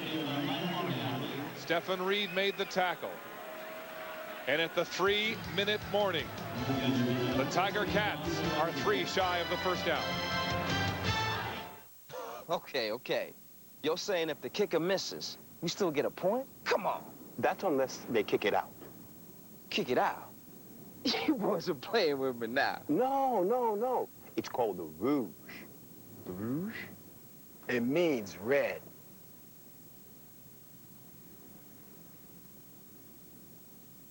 Should we tell him about the 3 downs? Hey, Coach!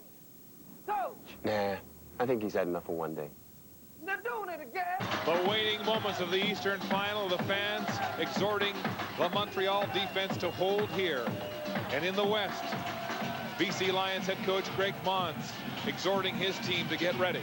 The Western Final is coming up the Lions and the Calgary Stampeders. It's 2nd and 2 at the 40 for the Tiger Cats. McManus will hand off to Ronald Williams. He battles, second effort. It'll be very close to a first down. It will be close. He got a good spot. Up around the 38-yard line is where he had to get to. What do you do? 3rd and short? Do you gamble? Do you go for the field goal? Well, I think at this short, you gamble. You go ahead and get the first down. But I don't think Danny McManus has to go to the end zone in this series. He can kick a field goal, make it a 2-point game, and then hope his defense can hold, get the ball back one more time, and then it's just a field goal position is all you need. He doesn't have to go to the end zone, but I think you gamble here when you're this close. Cats have brought in the Hogs, Mike Campbell, Bob Beveridge, Joe Higgins, Jarrett Smith, 3rd and less than a yard. And McManus will pass deep to Joe Higgins. He's got it! What a catch by Higgins. A big first down at the 11-yard line. What a gamble. Oh, what a gamble by Ron Lancaster.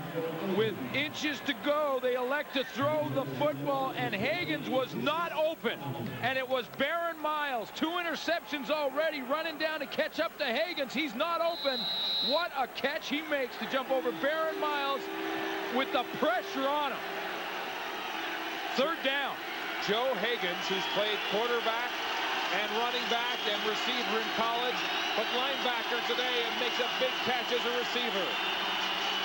At the 11, McManus flushed by Swift Birch, running for his life. Birch in pursuit. McManus is driven out of bounds by Tracy Gravely. That's as fast as I've ever seen Danny McManus run. That is absolutely as fast as I have ever seen him go. That was his first rush of the game. I thought Swift Birch would catch him in about 2 steps because Swift Birch is quick. But look at McManus. Get out there. It's on the line now. Driven out of bounds at the 7, so the gain is about 4. That will surprise him when he sees it again. 2nd and 6. The Cats can get a first down without getting into the end zone. There's Joe Higgins with that miraculous catch for the Tiger Cats. McManus back to pass. Across the middle. It's complete to the 1-yard line. Archie Amerson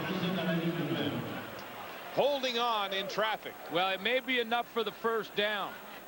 He didn't get in. But if he has the first down, Hamilton have basically 3 cracks at it from 1 yard away. And really, this is a situation where obviously you don't want to give up the touchdown, but Tracy Ham has got to be thinking, with Hamilton on the 1 yard line, if they're going to score, make it early. Make it on the first down. So he can get the ball back with lots of time left. Archie, come here. 1st and goal. Tiger Cats. The ball on the Montreal 1 yard line.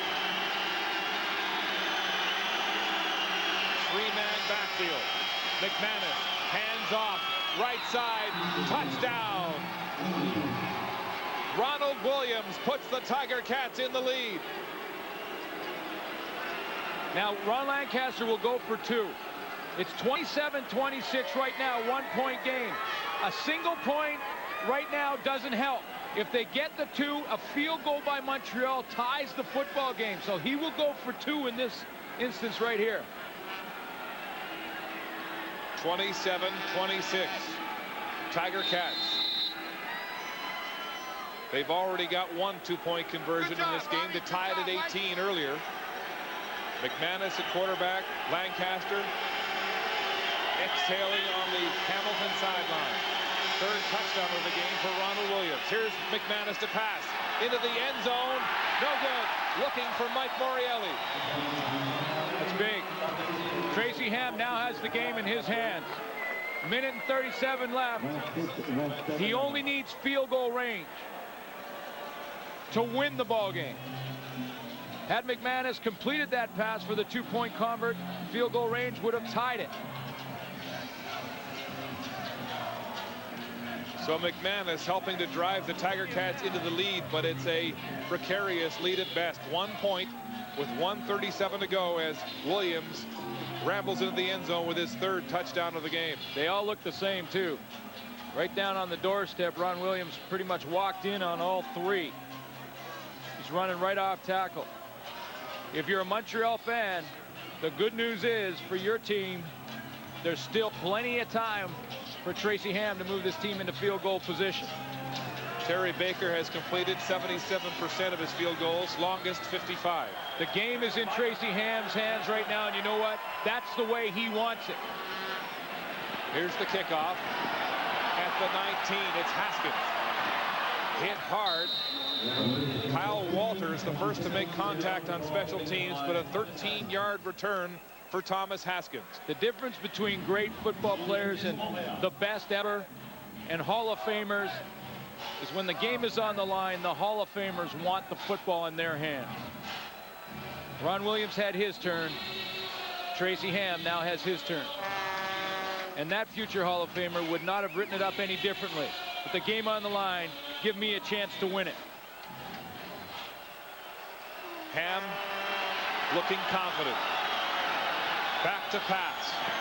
Has time, pumps once, flushed, and then is mobbed. Right in the line of scrimmage. Little or no gain. Playing with an injured back. Just think back to last year. The last second field goal by Paul Osbaldiston was the only thing the Montreal Alouettes have thought about since that happened. For a whole year, they can't even watch right now. Swift Birch has subbed out with a towel over his head. 2nd and 11. Flags on the play, and it's blown down. Zumo KK moved early. Oh, this will be costly, and Mike Campbell is celebrating. It is a procedure call against the Alouettes. And the yardsticks move back to the 27-yard line. Illegal procedure, Montreal 53. You can feel the tension in this stadium right now. And the hush has fallen over the crowd at Molson Stadium. You can see the tension in the Montreal huddle. 2nd down and 16 yards to go. Ham. Time going deep down the far sideline for Tyree Davis. He can't reach it. Tracy Ham aired it out. Well, it was amazing that Tyree Davis even got open. Tracy Ham threw that one almost as far as he could. The Hamilton Tiger Cats elected to go with just a 3-man rush. Tyree Davis going deep down the sideline. Ham just threw it as far as he could. When the ball was in the air, Tyree Davis did get a little bit of distance. He just couldn't catch up to it by inches. It went just through his hands. And they're going to have to gamble on 3rd down. Jason Richards couldn't believe it. 3rd down gamble. Ham back to pass. Is flushed. He'll throw. It's complete to Ben Cahoon for a 1st down. Oh, my. Wow. That's composure from your quarterback. Tracy Ham knew there was a 3-man rush. He had time. All he had to do was wait for someone to open up. That's why he moved the pocket. Moved out of the pocket, stepped up. He knows he has time. Finds Ben Cahoon, and it's a tough throw against your body. Cahoon comes up with a catch. He needs another 15 yards, though, to get Baker into field goal position. Ham with all kinds of steamboats. Rolls out. Man open. It's complete to John Climby for another 1st down. No, they're saying it touched the ground.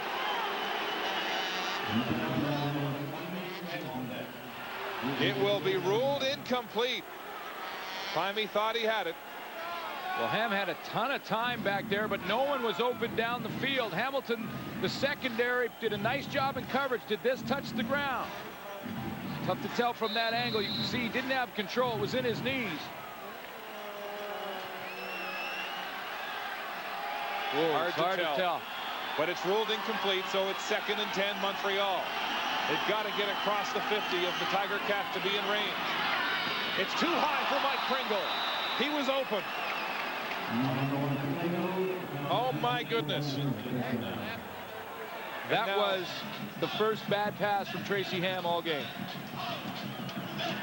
And so now Ham has to dig down another third down gamble. 10 yards to go. Here's the game. 39.8 seconds left on the clock. This is the game.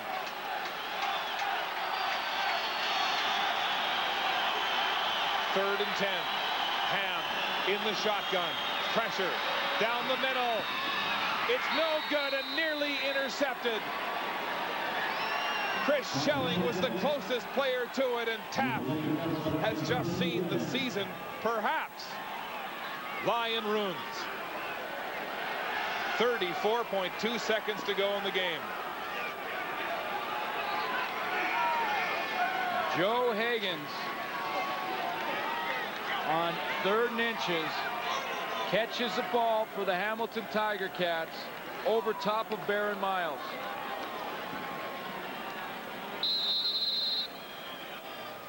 And so the fans begin to file out of Molson Stadium with 34.2 seconds to play. And the Tiger Cats will run out the clock, leading by 1, 27-26. The Montreal Alouettes must be wondering what they have to do to get to the next level. For the 4th year in a row. And as we speak, some of the Alouettes have left the stadium. Pringle is gone. Hensey Charles is gone. Thomas Haskins leaving. In total disappointment. 4 straight Eastern finals and 4 straight defeats. Full credit to the Hamilton Tiger Cats. They're going back to the show. And Danny McManus throws 3 interceptions in the game. Didn't have his best outing. They had penalties. They had key mistakes at key times. But they hung in there. And that's the sign of a championship team. Keep it close. Stick around. And you got Danny McManus on your sideline. You always have a chance to win the football game. And he got it done. And these guys can't believe it. Well, we saw Danny McManus after throwing that 3rd interception sitting on the bench, waiting for his chance. And what a risky, gutsy call, as you mentioned, on 3rd and inches to throw the ball to a linebacker, Joe Higgins. Well, when Joe Higgins made that catch over top of Barron Miles, it really was the game. If he drops that one, it's over. But this is a championship team, and you always have surprising heroes. There's always a guy that comes up with a big play, because when you're going this far in the playoffs and you go to the Grey Cup game, you have to get big plays from everybody. You're only as good as the weakest player on your team. Well, the Tiger Cats have called a timeout. Ham still with his helmet on, probably reeling right now. And might this be his last game? He has been cagey about that. He did say it would all depend on whether or not he won the Grey Cup. I honestly felt, Mark, if he went to the Grey Cup and won it, it would have been his last year. I don't know now. He is such a great competitor. I know he won't want to end his career like this. Michael Souls saying this would be his final year. Osbaldiston to punt, standing at his own 46-yard line with 11.6 seconds left. He'll angle this one out of bounds. Taking up time, though. October with the ball. Get out of bounds he does. Driven out of bounds by Jarrett Smith at the 22. And now Tracy Ham will put all the receivers on one side of the field and try and throw it up there. Ron Lancaster excited. The ball has been kicked off in the Western Final. The Stampeders and the BC Lions will join that game immediately following this Eastern Final. What a great job Ron Lancaster has done. This is a team that hasn't been right on track all season. This is a team that struggled out of the gate. They've had their problems through the year with injuries. They've hung around. Won a tough game last week against the Toronto Argonauts. One they didn't look very good at all. Didn't play well, very well this afternoon, but did enough to keep it close and then finish. Crowd standing here, the sellout crowd, saluting the Alouettes. Ham with one last gasp, last play of the game. It's a Hail Mary deep down the far sideline. And it's no good. The Tiger Cats win the Eastern Final for the second year in a row by just 1 point. Danny McManus with nerves of steel. The Cats beat the Alouettes 27-26. The Alouettes, Charlie Taft, go away the losers again for the 4th time in the Eastern Final in 4 straight years. The Cats going back, hoping to avenge their loss in the Grey Cup 1 year ago against the Calgary Stampeders. Well done. Charlie Taft must wonder, as well as the Montreal Alouettes, just what they have to do to get to the next level. But for now, it'll be the Hamilton Tiger Cats one more time in the show. Tracy Ham and Ron Lancaster, the 2 leaders in career